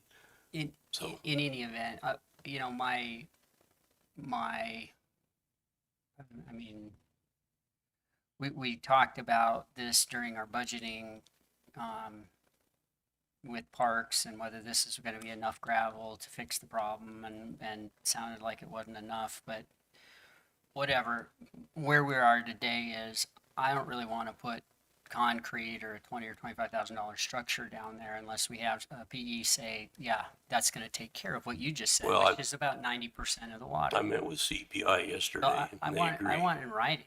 I mean, Oh, it's okay. one thing to say, yeah, it looks good, and go to coffee and go on about your daily work, but this county and the taxpayers, I think, deserve something in writing that's puts somebody's ass on the line. And if that's what, you know, if this is the thing, then I'll be the first to vote for $25,000 or $50,000 at this thing. But I don't want to go oops, or, you know, well, we coulda, shoulda, woulda, because yeah, we're not going to pave the whole thing anytime soon. But let's make sure this works. Before we throw money at it. Well, and I will qualify, you know, I got thrown into this, so I wasn't involved in any of this. And, you know, meeting with CPI yesterday, went over the same thing I just told you, and they agreed that, you know, we're not going to get that water out of there without cutting ditches. That just isn't going to work with traffic. So I guess it's up to the county commissioners and the Parks Board what they want to do. I just given you my 2 cents. Yeah, well, this is something that, as much the commission's, the way I look at it, because that funding is gonna have to be approved by the commission. And yeah, it's a facility that's under the Parks Board, but it's also a county facility. And it's kind of a twofold thing. I would like to see CEPI say something, put something in writing saying, yeah, we believe that this will take care of this issue. You know, and get that water off of that. And Well, Mr. Brown can ask them that, and they've already heard from me. I mean, Yeah. putting gravel in there will accomplish nothing right now. Yeah. And you probably don't need as much gravel as you budgeted, really, if we get the drainage fixed. It does need some gravel put on it, Yeah. you know, to tighten it up. But, you know, I've been at this 40-some years. And I'm not an engineer, but I know water runs downhill, and I know you can't push things with a rope. Well, And, and you don't have to be an engineer to know the water. and I'm runs just down. telling you, yeah, everybody wants an engineer stamp on something, but I'll just say this, we already had that. Yeah. So, So what should we be doing right now? well, that's, I've reported what the issue is. The Commission and Parks Board needs to take a directive somewhere there, and if you want me involved in that, that's fine, but, I can't fix it. Yeah, no, we have to have somebody else come in and do it, and I understand that completely, and I appreciate your recommendation, because I do believe that that would take care of a large percentage of our runoff issue, and you know, that point from the handicap parking on to the east is still going to need gravel, just because Well- it gets soft. It's going to get soft no matter There's something I what. didn't bring up too, is Mike and I looked at, you know, a contractor putting the valley pan in, and it was almost 25,000 to put the valley pan in, and I think it'll get destroyed I do. unless you pave up to it. So, you know, they don't work well in gravel because they get water under them, and, you know, it's just, then they tip up, and just like sidewalk does, and so, you know, that's, either way, you're looking at 20-some thousand bucks. Mr. Hegler, I just want to thank you for your input on it. Thank you very much for giving us your expertise on it. You do have 40 years plus, and that should be sought after by this commission because you're in place because you know what you're doing and you take care of the county very well. So I, for one, really appreciate your input on this and your suggested fix. Thank you No, very I much. appreciate that. No, I'm not trying to be flippant about any of it. I'm just saying that's the fix. And, you know, you can get a number of engineers that are going to tell you that. Commissioner Coach, are you satisfied with Mike's recommendation? I guess I just want to make sure that, Yes, that's what you're saying. I just want Yes, to make sure that what I'm that's what saying you're saying. is that this commission appoints department heads because they have, you know, various degrees of experience and the ability to do the jobs that we put on them, and we need to support them in their decisions. And I understand the impetus of looking for an engineer's stamp on these things, but you know, 40 years of experience moving water around this county in various ditches and around various pieces of critical infrastructure do account for something. Mr. Chairman, and Commissioner I don't Nicolaisis. mean to suggest, no offense, Yeah. Mr. Hagler, and I don't mean to suggest that 40 years isn't worth anything, but it's one thing in my experience when an engineer is I consulted understand fully what you're and goes saying. up there and looks at it, in 6 months, you know, people might not quite remember that. So it's no offense, and I know you know what you're doing, but you're right. You came into this a little late, and we're appreciative of your insight and your work. But that's why I would still like to see something in writing from the engineer that went up there, and then I'll feel better about it. But if the commission says we don't need that, then I guess that's where we're at.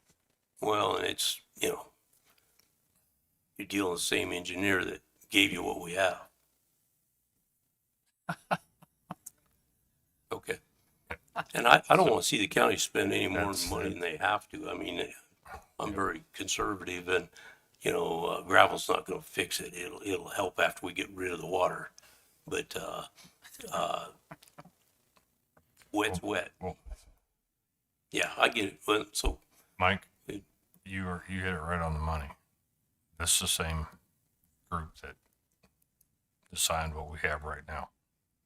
And personally, I trust your opinion and your expertise and your background in what you're suggesting. And that's my personal feeling. Yeah, I'd like to have something in writing, but that's not what I'm going to hang my hat off of, because We had the other thing in writing. Yeah, What do so- you have to buy that you could fix it? You said you don't have the equipment. What equipment do you need to fix it? And what would that cost? yeah, I don't have the time with the people I have and what I'm trying to get done in Road and Bridge. You know, I could go up there and grade it, but to dig a hole, and I don't have trench boxing and all that, you know, the inspection that'll have to be done on the sewer line itself by the planning department, and we're not in that game. I don't have very few catch basins, and the ones that we have been built by engineers and contractors. So, I mean, I know enough about it. I've done enough of the work with the city and everything else that, you know, it can be done fairly quickly if we can get somebody up there, and everybody agrees that's what it needs to be. But it's not hard to figure out where it needs to go. But you have to miss some other utilities. There's some other issues, but that can all be done. So back when you were a commissioner, if you faced this very problem, what would you be telling the other commissioners we should do today? Just what I said. Okay. Get it fixed. Yeah.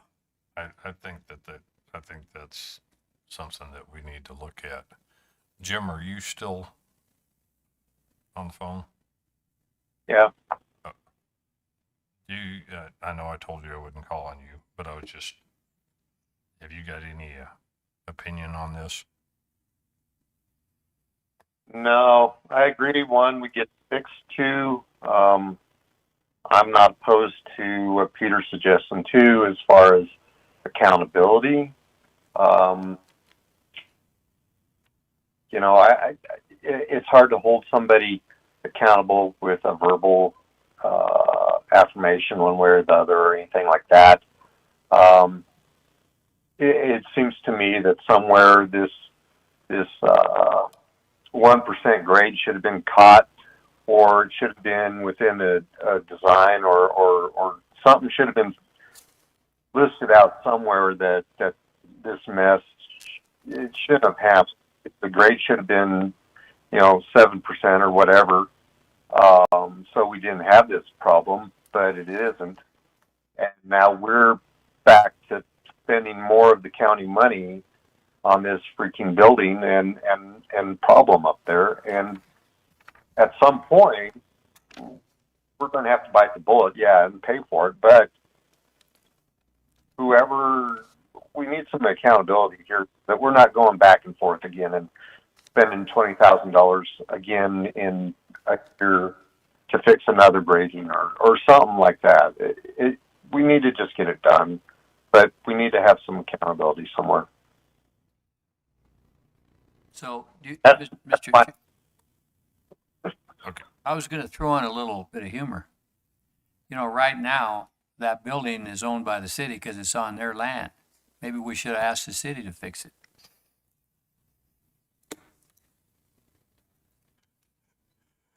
All right. I personally think we ought to go ahead and look and see what it would take, see if we can even, this is late, very late in the year, and trying to get anybody to get up there and do anything, I don't even think I'm questioning the possibility that that's even reasonable, to think about that. But I think that's something that, if you're willing to work with Michael Brown and see what we can come up with.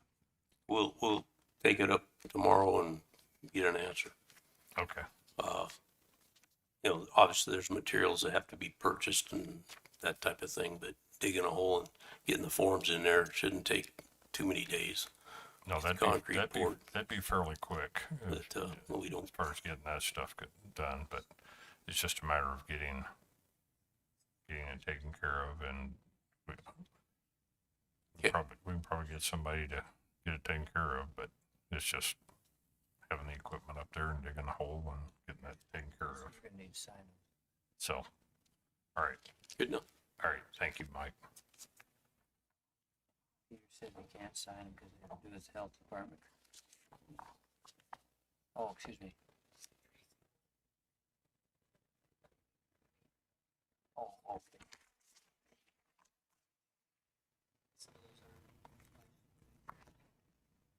All right. We'll wait. No, we'll wait until Tracy gets back and we'll get it covered down. Okay. All right. Anna, we're going to talk about gambling revenue.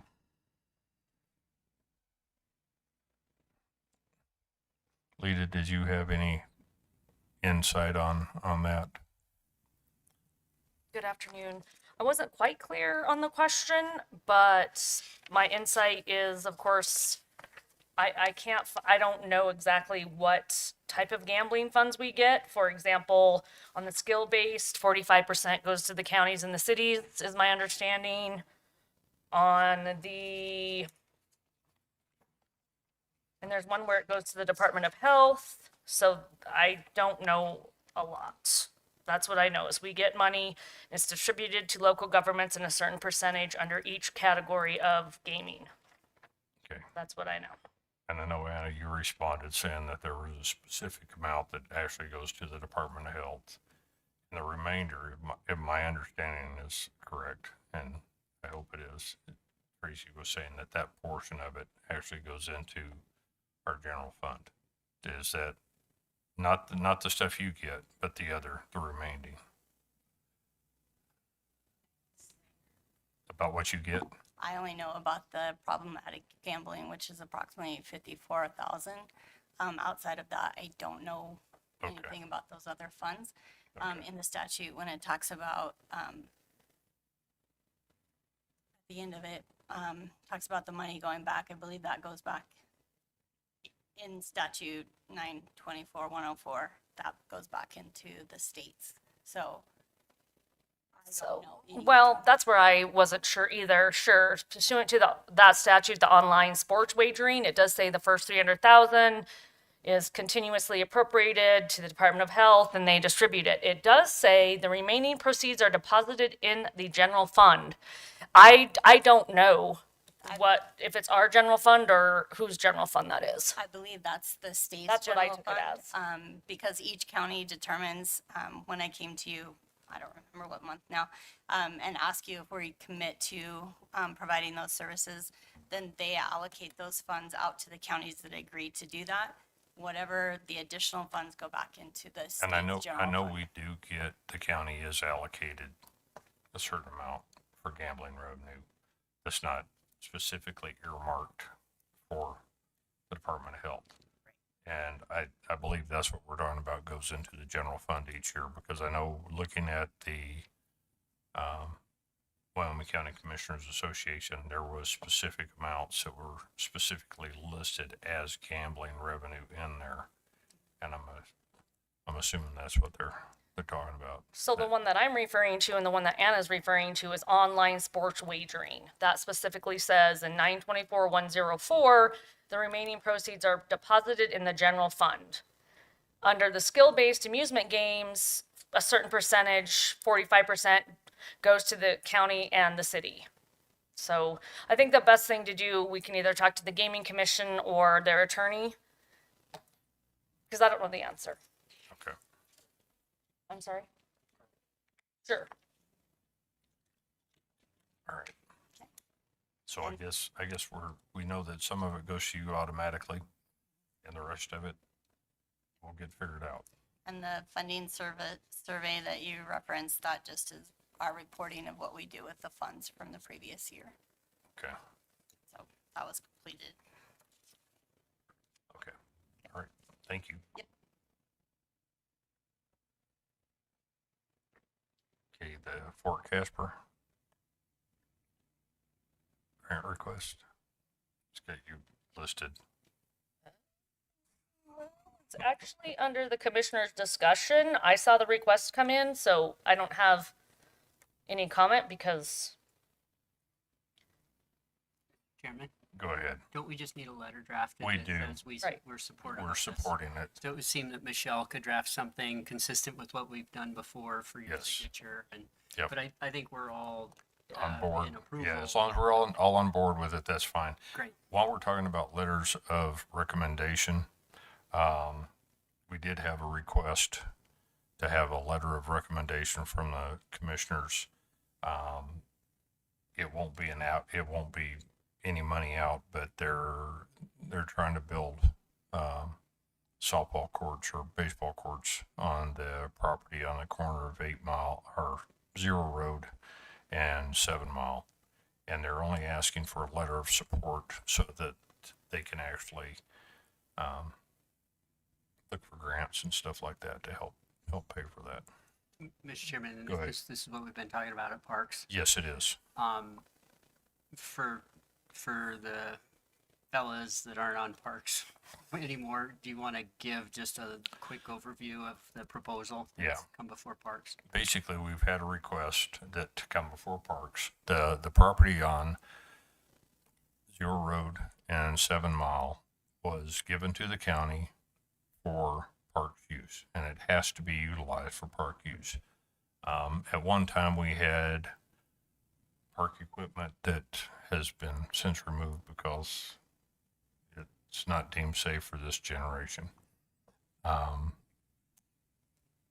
They're asking, there's going to require some dirt work and some infield use and everything else. They're not asking for any funding specifically from the county to do this. They're just asking for us to support that operation and getting that done, and being able to go out and request grant money to get that accomplished. That's pretty much it in a nutshell. There is going to be some dirt work that's obviously required in the separation of the fields. They're talking about 3 fields overall. And so add anything you want to, Commissioner Nicolason. it's been a good discussion that we've had at Parks. These folks have come to us a couple times. They've refined some of their plan. I don't know if Parks though yet has taken made any formal recommendations to this board. So that was the only step. We kind of did at that last meeting. We took a kind of a straw vote to support that, but I don't know if that was when you had left or not. So I can't remember. I can't remember exactly when the vote was taken or when we supported that, but we did bring it up and want to move forward. But All right. Well, we may not. Yeah. I don't know if we have anything from either Parks or from this applicant or the people that want to do the work, and I don't know that legal has blessed it with whatever kind of use or building arrangement. So I think that we're supportive. I'm personally supportive in theory, but I think we need to follow the steps. I don't know that we have quite followed the steps yet. So they presented stuff to the Parks Board, but just not to this board as far as their request. But I did want to bring it up so that we could think about that and anticipate it. So, okay.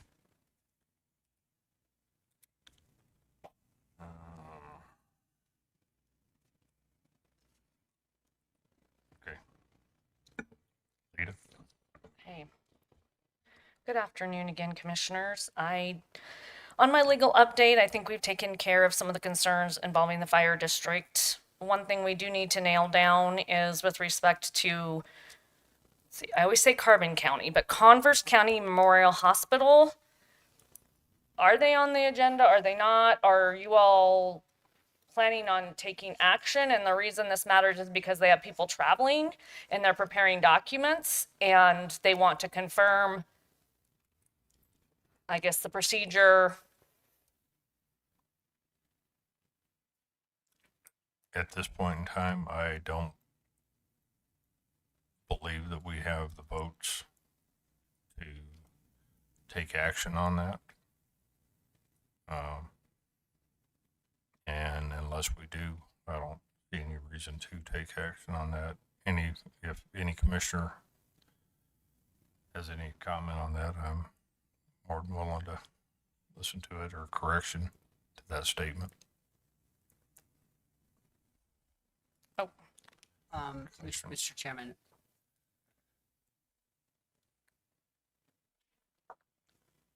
I guess is no action a no? Is that what we're saying? Pretty much. Is that if we don't have support for it, we're not taking action. Yeah, that is.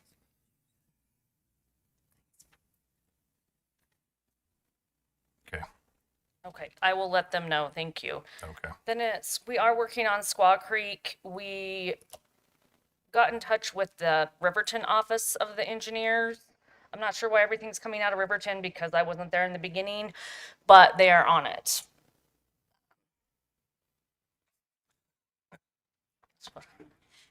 Yeah, so I talked to, sorry, I had to run down here. So yeah, I talked to the person that's doing the work on it. I guess what happened was when Heather had left, they kind of put it on the back burner.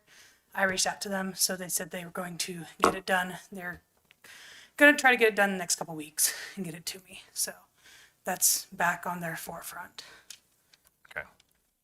Then with respect to Geary Dome, that easement and all those documents will be on the agenda for the 7th, I believe, of October. That is the goal. We had a meeting with several of the owners to discuss license versus easement.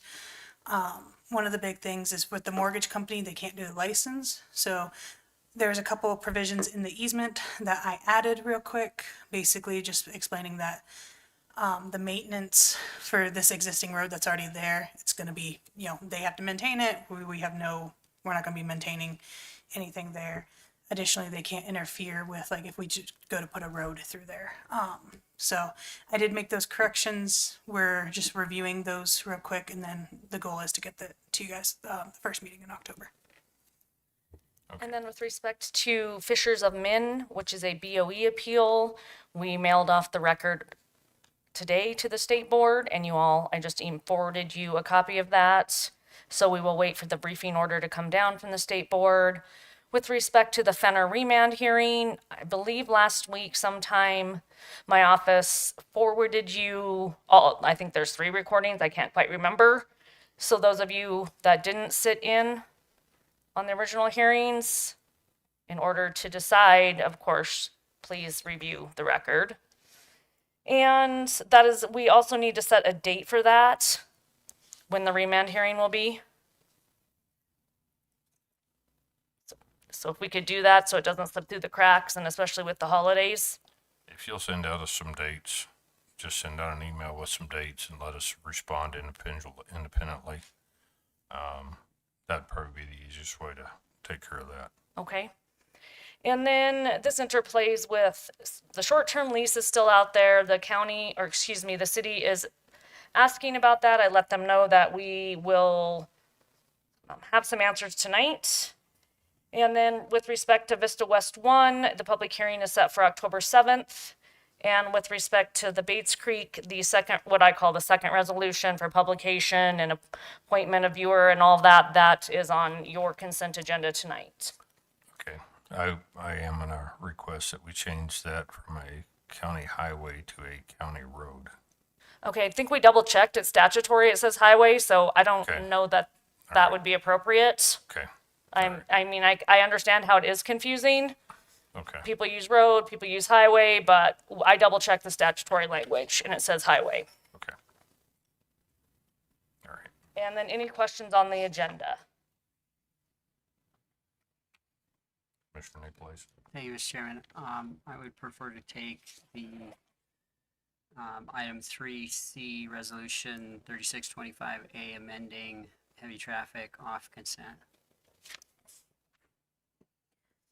So we have just for discussion? Okay. And I'll mention this when we get to that item 2 later in the meeting, but there was one other correction that Mike had just talked to me about, so I just did that real quick. In section 1D, again, we're just adding that or designee language, just to be consistent throughout. But like I said, I'll mention that again. Commissioner Mountain, go ahead. Have her repeat, please. Sorry, Commissioner. Can you hear me a little bit better? Yep. Okay.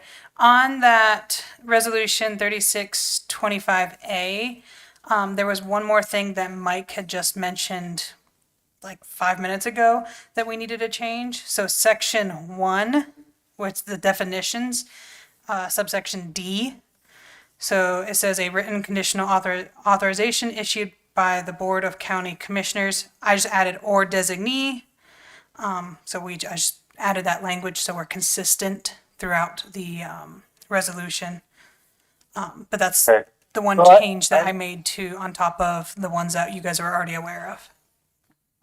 Okay, so this is a new change that wasn't sent with the last version of it, correct? That is correct. Okay.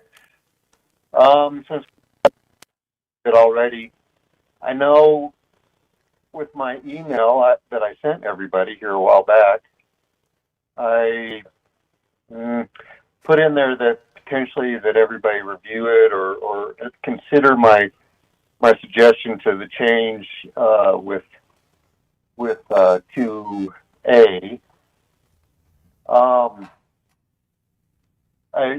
As we are changing this resolution now ad hoc, I'd like to introduce that conversation as well, not as, you guys considering it, but this is an official recommendation by me to change that section 2A to a version similar to what I proposed.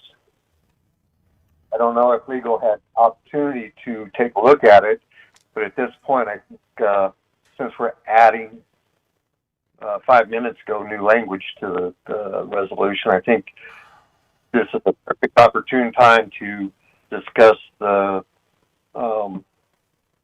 additional or the change of the text for 2A. Sorry, I'm trying to think here and it doesn't work.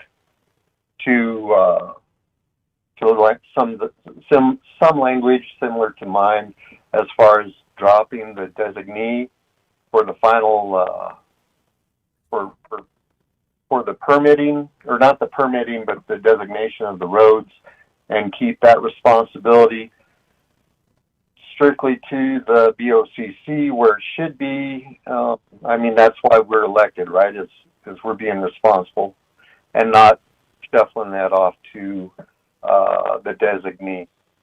Anyways, so that would be my official request that we discuss that tonight as well, since we're pulling it off consent and we're adding new language to what was the final version that was sent out earlier.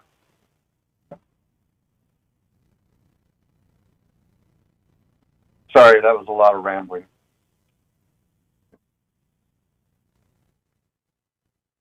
And I'm done.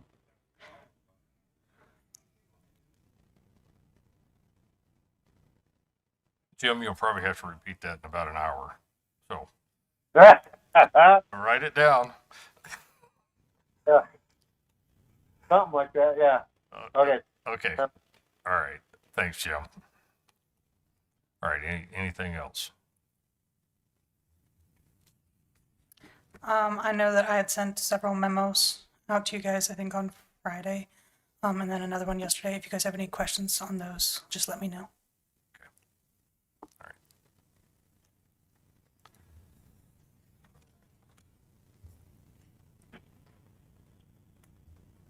I do not believe we have anything else for, except for an executive session. Thank you. You didn't have anything on Vista West?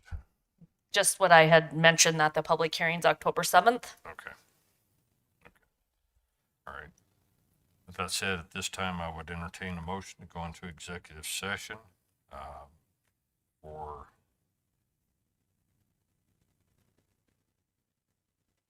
(16-4-405) and all the appendices that are associated with that.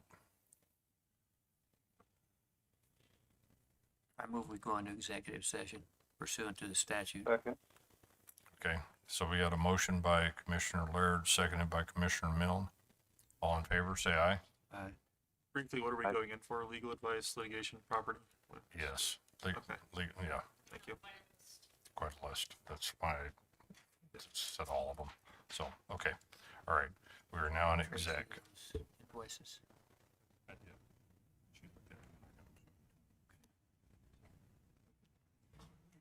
Dave, you just want to give me a call? Yeah, I will. I'll give you a call when we get in there.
All right, we're back in regular session, and we did make two decisions. One to allow for an email to go out, and the other one for an appraisal to be done, or an agreement. No, that wasn't right. What was the other one? Authorizing us to find an appraiser for a project Yes. and, I knew I didn't say it quite right. excuse me. Yes, sending an email to a different appraiser on a different project to solidify. Okay, I was close. All right, so anyway, that was the actions that we did take. We'll go through legal on those, so. So at this point, have we got anything else before our 5:30 meeting? All right, then we will recess until 5:30. We'll come back.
Alrighty. All right. All right, we're gonna go ahead and call this meeting back in session. We'll start out, do we have any discussion or requests for the consent agenda? Mr. Chairman, since Michelle isn't here, I don't think that the change I had mentioned has been made yet, but I would want item 3C on the consent agenda removed from the consent agenda just to the I guess Roman numeral 8, contracts, agreements, and resolutions to be discussed there. And I would move the consent agenda as amended to be approved. Okay, Agenda items, sorry. okay. Do we have any discussion on that? All right, all in favor of that motion?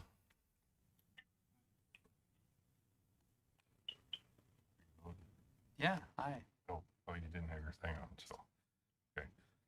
All right, so at that point in time, we will move on to contracts agreement, and so we will discuss resolution 36-25A, amending resolution 3625, which adopted the policy regulating heavy vehicle traffic on designated residential area roads. Madam Attorney, would you give us a update? Yes, Chairman, Commissioners. So we needed to amend this resolution that we had passed, oh goodness, August 5th, is when the initial resolution had passed. And we just made some changes to basically make it consistent. So at the moment,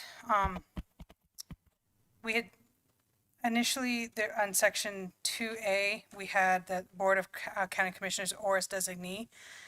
So we had that or designee language in section 2A, but we did not have that language in other areas. And so this amendment, for one, we would need to change the language in section 1, which is the definitions, subsection D, which is the definition of permit.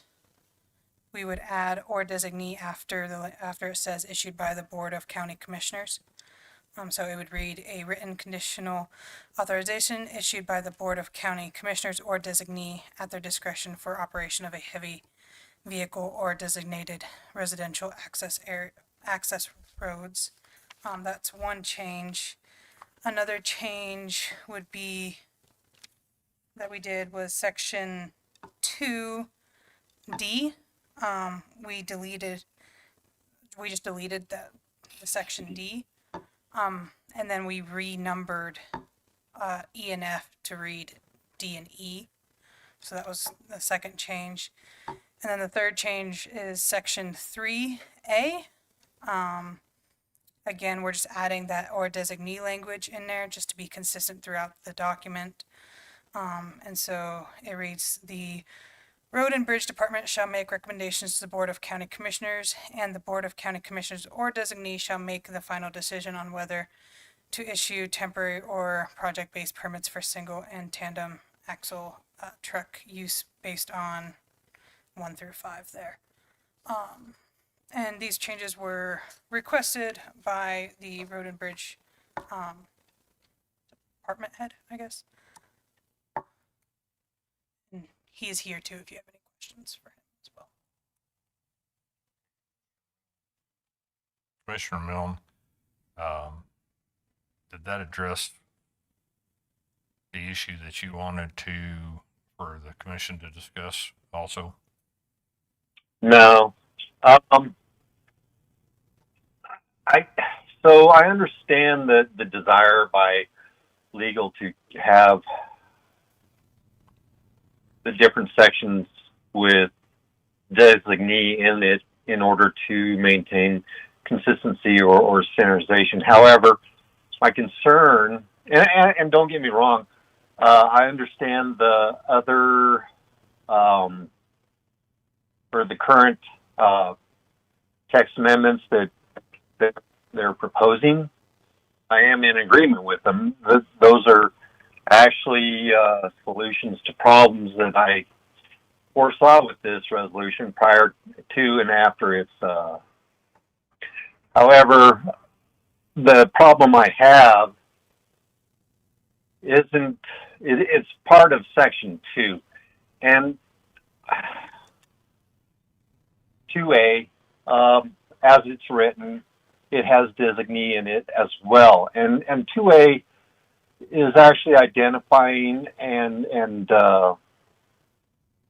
actually restricting those roads rather than the permitting or anything else. The reason I have a issue with this specific resolution section 2A is that a designee should be removed from the current writing of it, primarily because the BOCC should have that final designation. The road and bridge or the designee, I'm not saying they don't have the information, or anything like that couldn't fairly and with common sense make that decision as to whether or not the road should be designated.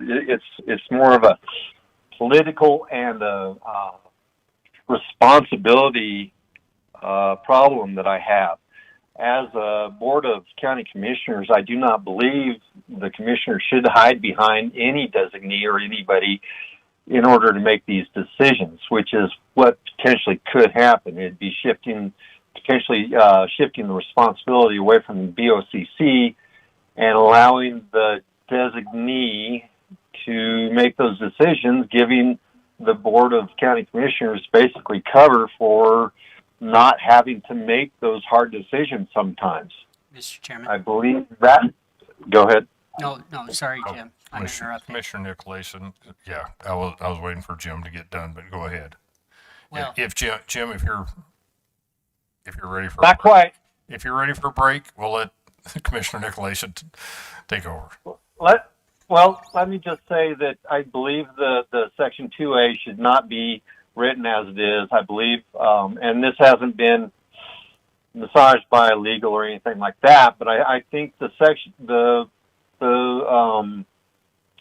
2A should read something to the effect, as I wrote in my email to everybody, that the roads identified by the Board of County Commissioners or designee, that's identified, after public notice and public hearing as primarily providing access to residential areas or subject to residential zoning regulations, are not constructed to commercial truck standards and have no alternative outlet except as expressly permitted under this resolution, and we start making changes at this point a little bit, may be restricted from heavy vehicle use by action of the Board of County Commissioners. Again, this responsibility of restricting roads needs to stay strictly with elected officials who are directly answerable to the public, not a designee.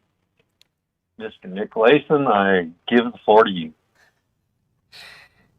Go ahead, Commissioner Nicolason. Thank you, Mr. Chairman, and thank you, Jim. I am in complete agreement that this portion of the resolution here in 2A, that there should be no designee language. I would hope that we could remove that for all the reasons Jim mentioned, so that it would be the Board of County Commissioners identifying after notice and public hearing, blah, blah, blah. So I would be on board with that. Then to make the sentence cleaner, I think you'd want to put the very last clause at the very beginning of the sentence. I think grammatically that reads a lot better, and so you'd say, except as expressly permitted under this resolution, which, comma, heavy vehicles are blah, blah, blah. So that's what I would hope we could do to 2A.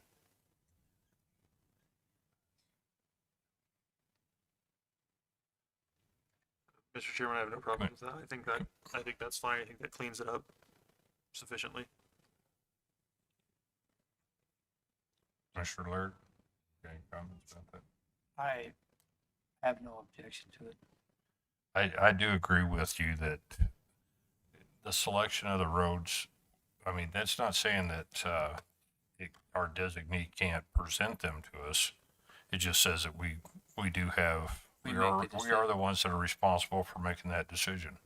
And so I do agree with that. And I think those are good changes to section 2A. Okay, just so I can make sure Yes, I have this right yes, now. please. So I guess what you guys are recommending now is that we delete or its designee, right, from that, and then move except as expressly permitted under this resolution to the beginning. So it'd be expressly permitted under this resolution, comma, heavy vehicles are permitted from yada, yada, yada, right? Excuse me. Go ahead, Mr. Chairman. Jim. And maybe y'all don't like this phrasing or whatever, but I think it needs to have by action of the Board of County Commissioners somewhere in it so that it is expressly, I don't know what the word is right now. Dang it. Anyways, it's expressly or designated the DOCC's action that restricts the roads. There is no other responsible person or designee or anything else. It is strictly the DOCC that retains that responsibility. But if y'all don't like by action of the Board of County Commissioners, that's cool too. Because I'm good with what we changed or with how it is now.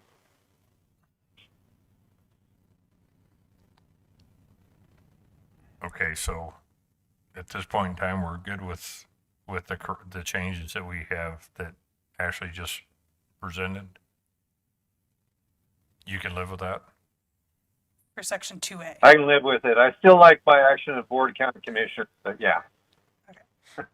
So then, commissioners, my question would be concerning the other things that we had discussed. So let's back up to section 1, D. So right now it does not have designee, so are we just going to keep or designee I would out put of that? designee there. Put designee or designee in there? No, I it should agree be with the, your it should be prior. the designee at this point in time Yeah. because these are areas that the designee can take care of it because the county commission doesn't need to. Do the written permit itself? No, that is not, that's something that, needs to be done with the designee, so the designee can get things taken care of immediately when they're requested, and they don't have to wait for 2 weeks for us to do something.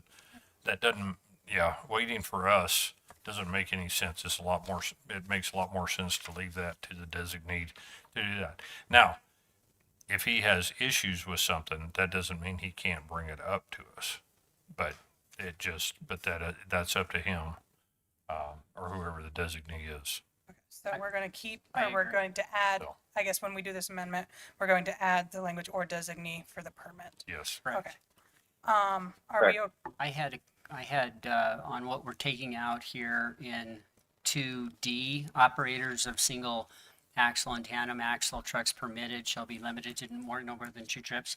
yes. I'm okay with taking that out because I think section 3A has those 5 parts in it, which include type or trip frequency and duration. So on a case by case basis, the designee could say it's only 2 trips a day or 4 or whatever it is. So I think we've got more flexibility if we do take that out. And that's why Mike had asked that we do take that out because he said he wanted that flexibility because he doesn't want to tell someone, no, it's only 2 days. Like if they're going to end up doing, let's say, a project and it's 4 loads. Yeah, I don't think any of us have problems with taking that out. So we're good with that and we're good with the renumbering.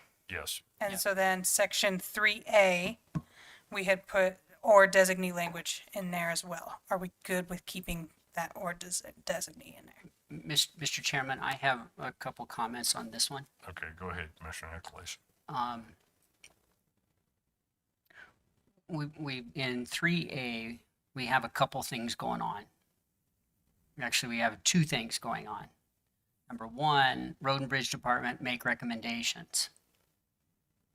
Then number two, Board of BOCC or designee shall make final decision. So it seems like we may have one sentence when we need two. So I'd throw that out there because I think the next part of this maybe matters even more, and that is where it says, and the Board of County Commissioners or designee shall make the final decision, blah, blah, blah, based on. I am fine with, well, I actually don't even think the Board of County Commissioners should be making permit decisions. My feeling would be that that be done by Road and Bridge. But then I don't like the word final because I think if Road and Bridge makes a decision and somebody thinks it's arbitrary, then maybe they should be able to come to the county commissioners after that, so that the permits, so Road and Bridge Department makes the recommendation, the designee makes the decision on whether to issue the permit, and then maybe we need another sentence that says the decision of the designee may be appealed to the Board of County Commissioners. The other thing, I'm not exactly 100% comfortable with the designee making in 3A2, well, maybe it's not duration. Do we have anything in here that says these temporary permits are going to last no more than X number of days?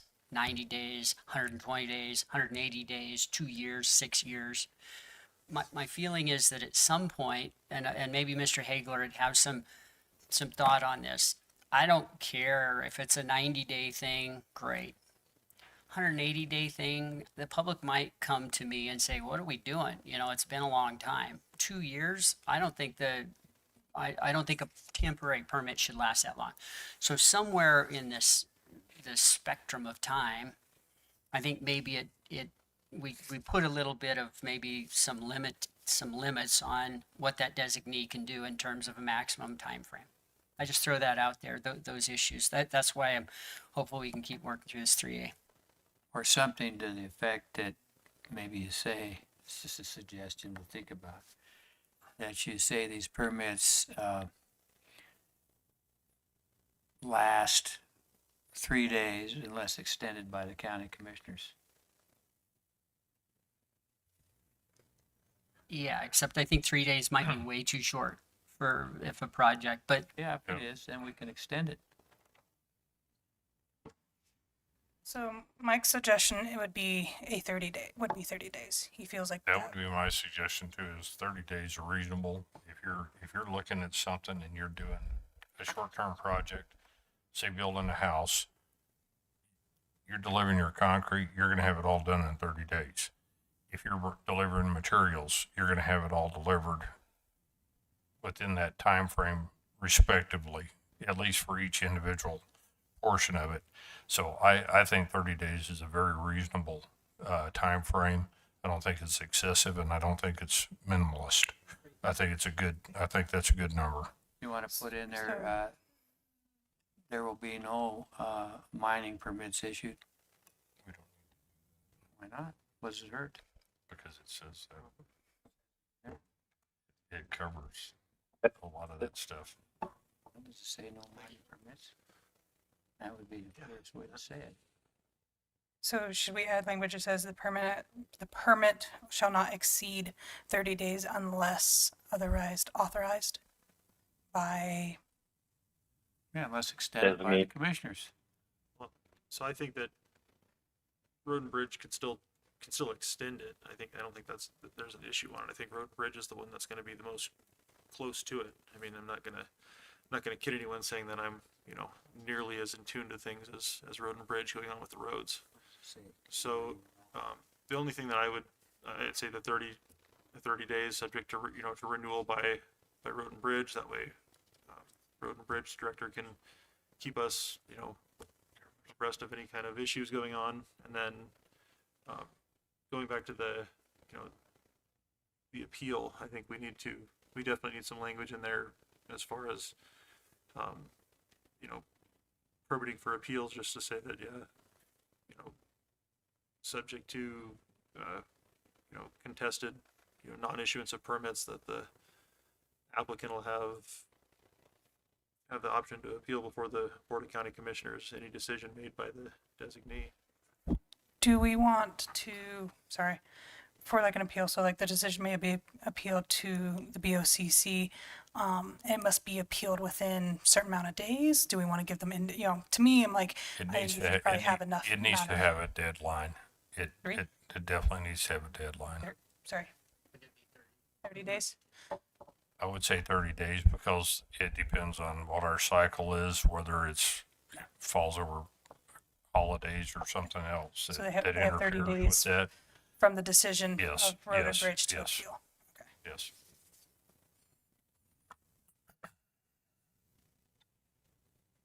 Jim, does that sound good to you? That way we have the ability to have some oversight Yeah. on that. Yeah. No, the Designee Road Bridge, definitely, front line, but they, just like any decision, probably whoever needs to be able to come before us and plead their case basically and try to explain things if things are going sideways between them and their project and Road and Bridge. So we definitely need that safety valve. And you're gonna take out the word final? Yes. Yeah, since they have the option to appeal, we'll take out that word final. My recommendation at this point, because we are making several changes and I just need to get the language, written out so that we all can be on the same page as exactly what it says. My recommendation would be to table this. Let me make these corrections that we've talked about today, and then we can bring it back. Why table it? Why don't you just do the deal and we approve it tonight? And if you don't have it right, well, you'll just have to do something. But tabling things, that's all we do is push things off. Mr. Chairman, Go ahead. I think we're trying to be thoughtful about this. I think we don't want to come back to it in 2 more weeks No. and make the third amendment in 3 meetings or something. So I'm okay with the council's recommendation on this. To then we can digest it maybe a few days before the meeting. Anyway, And commissioners, I can promise you, this will probably be one of my projects tomorrow. Let's just get this language fleshed out for you guys, so we can get this back on the next agenda. I don't want to keep pushing it, right?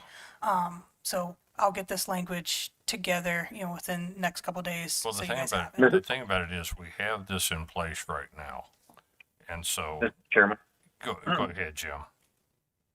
Sorry, I don't mean to interrupt. It's kind of hard to figure out where somebody's breaking or not while on the phone.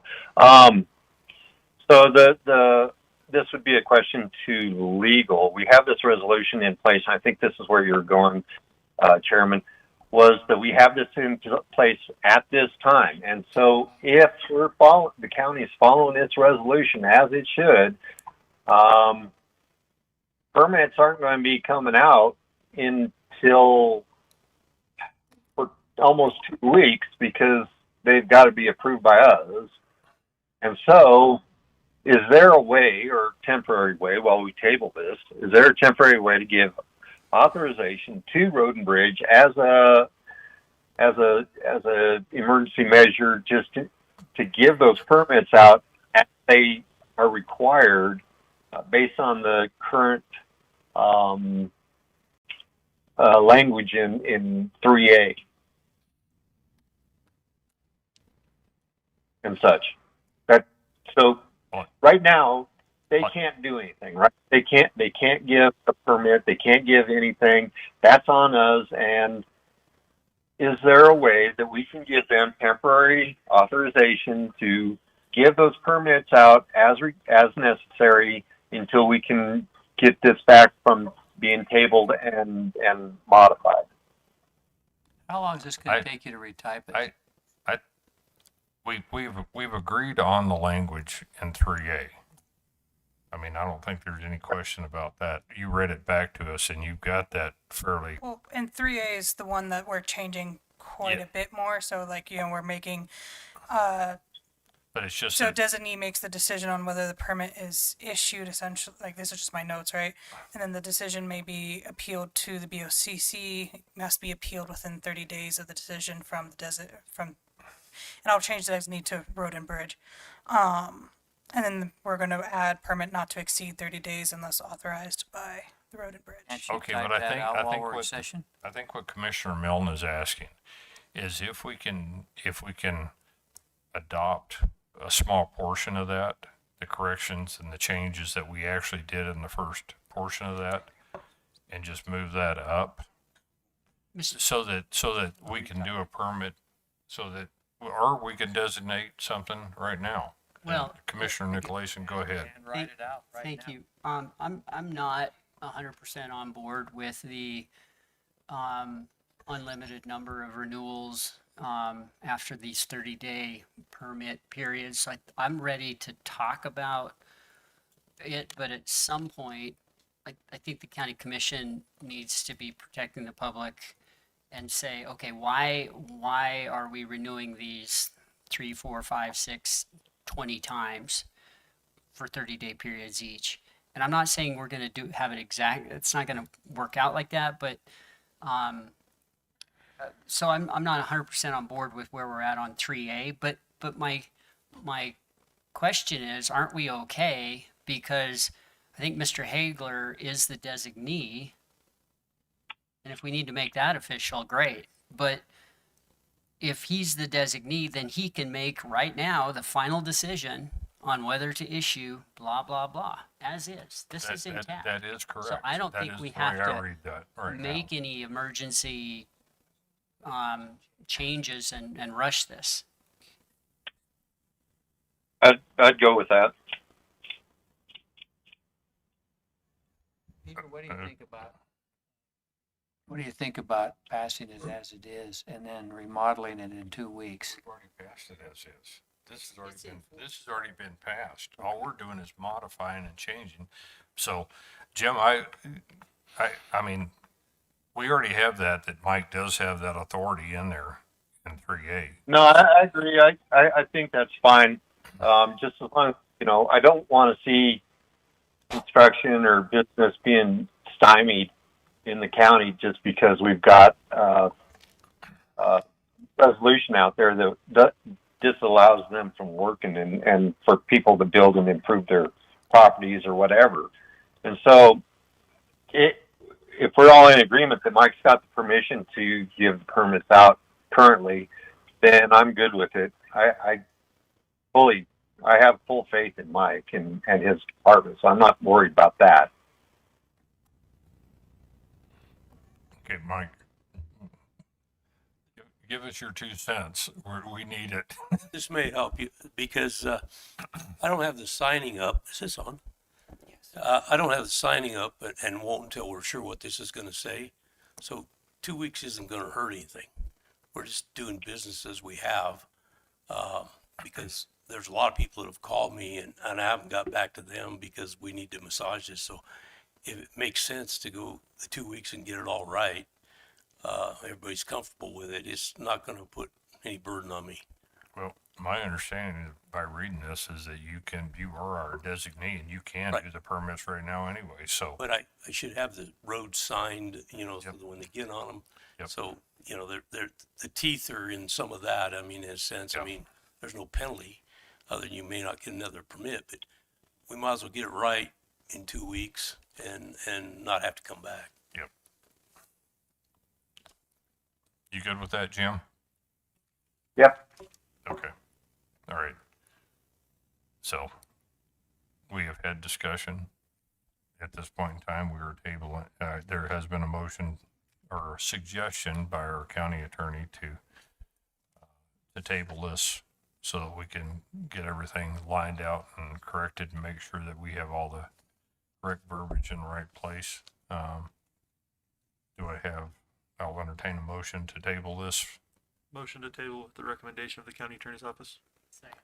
Okay, we have a motion to table this by Commissioner Coates, seconded by Commissioner Nicolason. All in favor, say aye. Aye. All right. Aye. All right, so moved. Okay, so we will table this. That being said, we will move on to public comment. I see no public in the chamber, so we will move on to commissioner comments. Jim, did you have anything you wanted to add? No, I'm good, thank you. Okay. All right, Commissioner Nicolason. Thank you, Mr. Chairman. I was at the quarterly meeting of the Wyoming Workforce Development Council meeting up in Jackson about a week and a half ago, and it was a very interesting conference because, Jackson is kind of a unique situation with all the public land, the limited amount of developable area, the billionaires, the high prices. It was interesting to hear from St. John's Hospital, Jackson Mountain Resort, and the airport. In total, that's about 4,000 employees, and they have people commuting from Rock Springs and Idaho Falls, which was a lot farther than I thought. But anyway, they're doing some interesting things, and I think there's some interesting public-private partnerships there. And at some point, maybe we in Wyoming, just in general, can help develop that workforce housing. I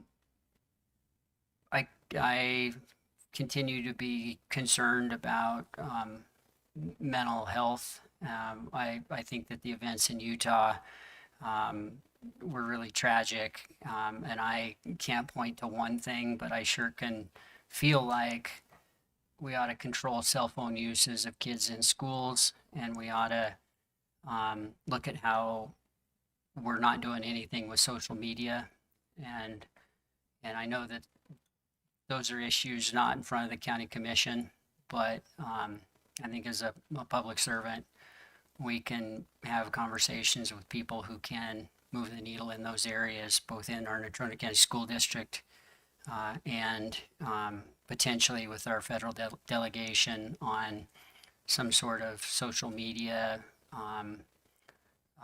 restrictions and some stuff that isn't going to drive us to our little polar ends of the spectrum, political spectrum. That's it. Thanks. Commissioner Coates. So, yeah, the events last week were pretty, I guess, pretty shocking.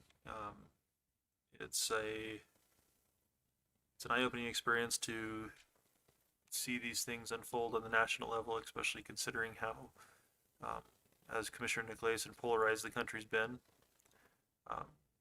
It goes without saying that it doesn't cost anybody anything to be civil and respecting of another person's opinion or their views. It's something that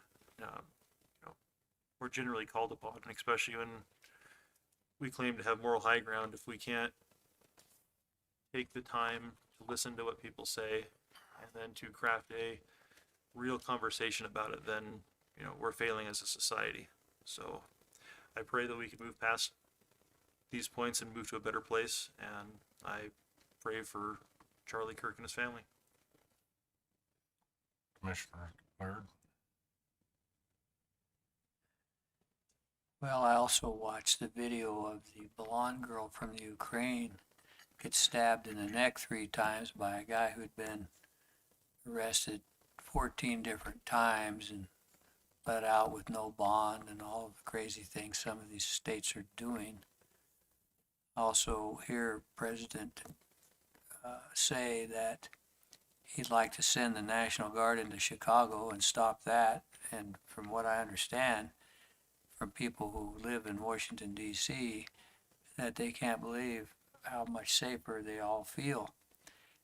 And I don't understand why anybody would turn that down, but the people that run Chicago are turning it down. So there's just some things I just don't have a good understanding of from a common sense point of view. I would really like to see President Trump amp up his stature by bringing peace to the United States.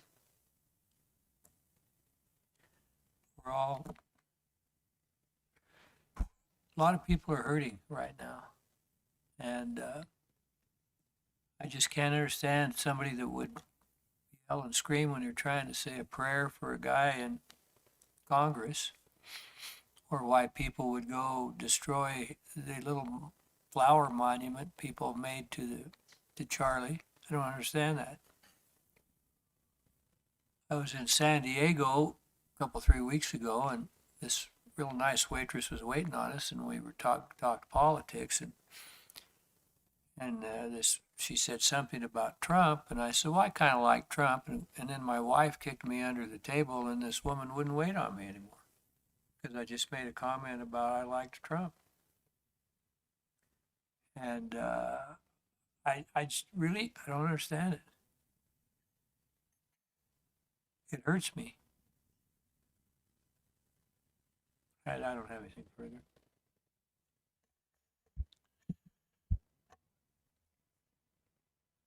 You know, our country has changed a lot. We talk about being able to have free speech, public discourse, and be reasonable.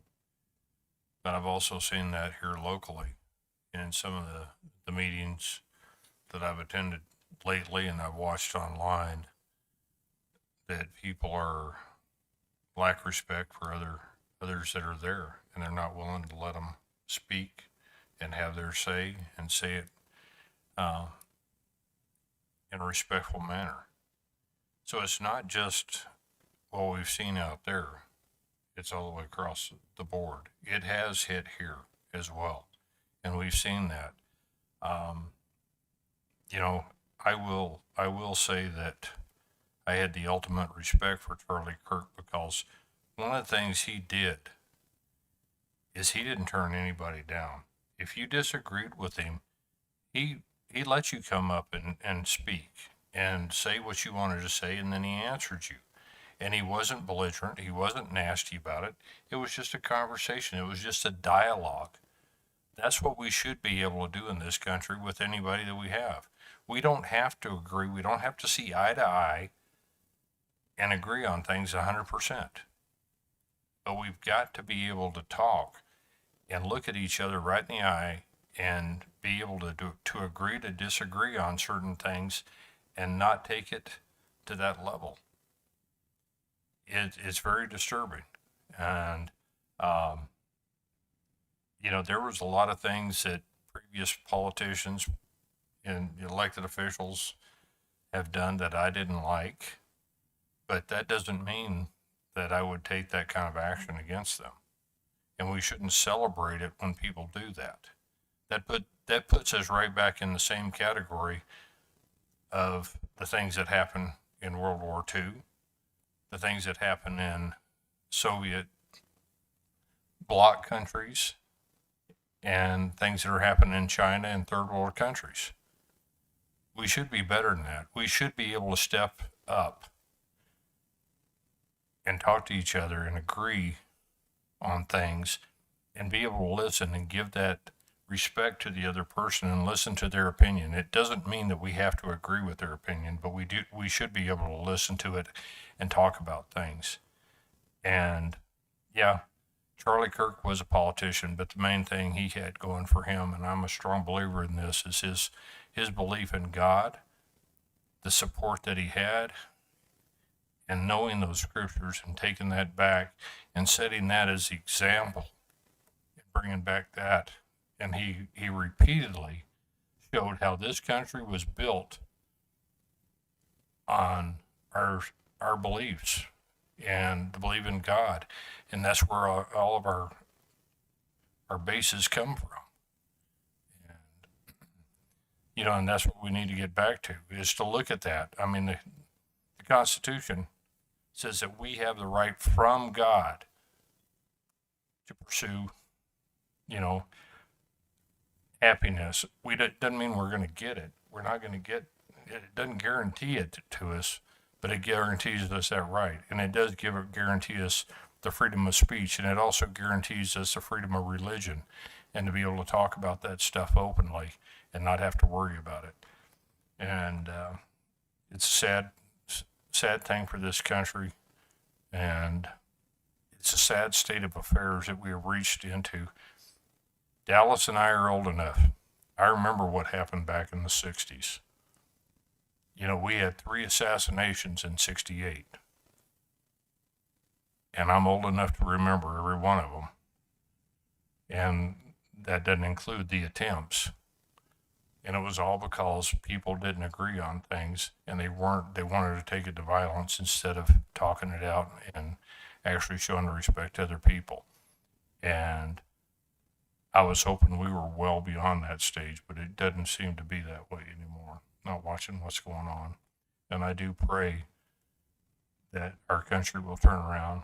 And I pray not only for our country, I pray for this board too, that we are receptive to what God wants us to do and take us in the direction we need to be in this country. With that, I don't have anything else, so have a good night.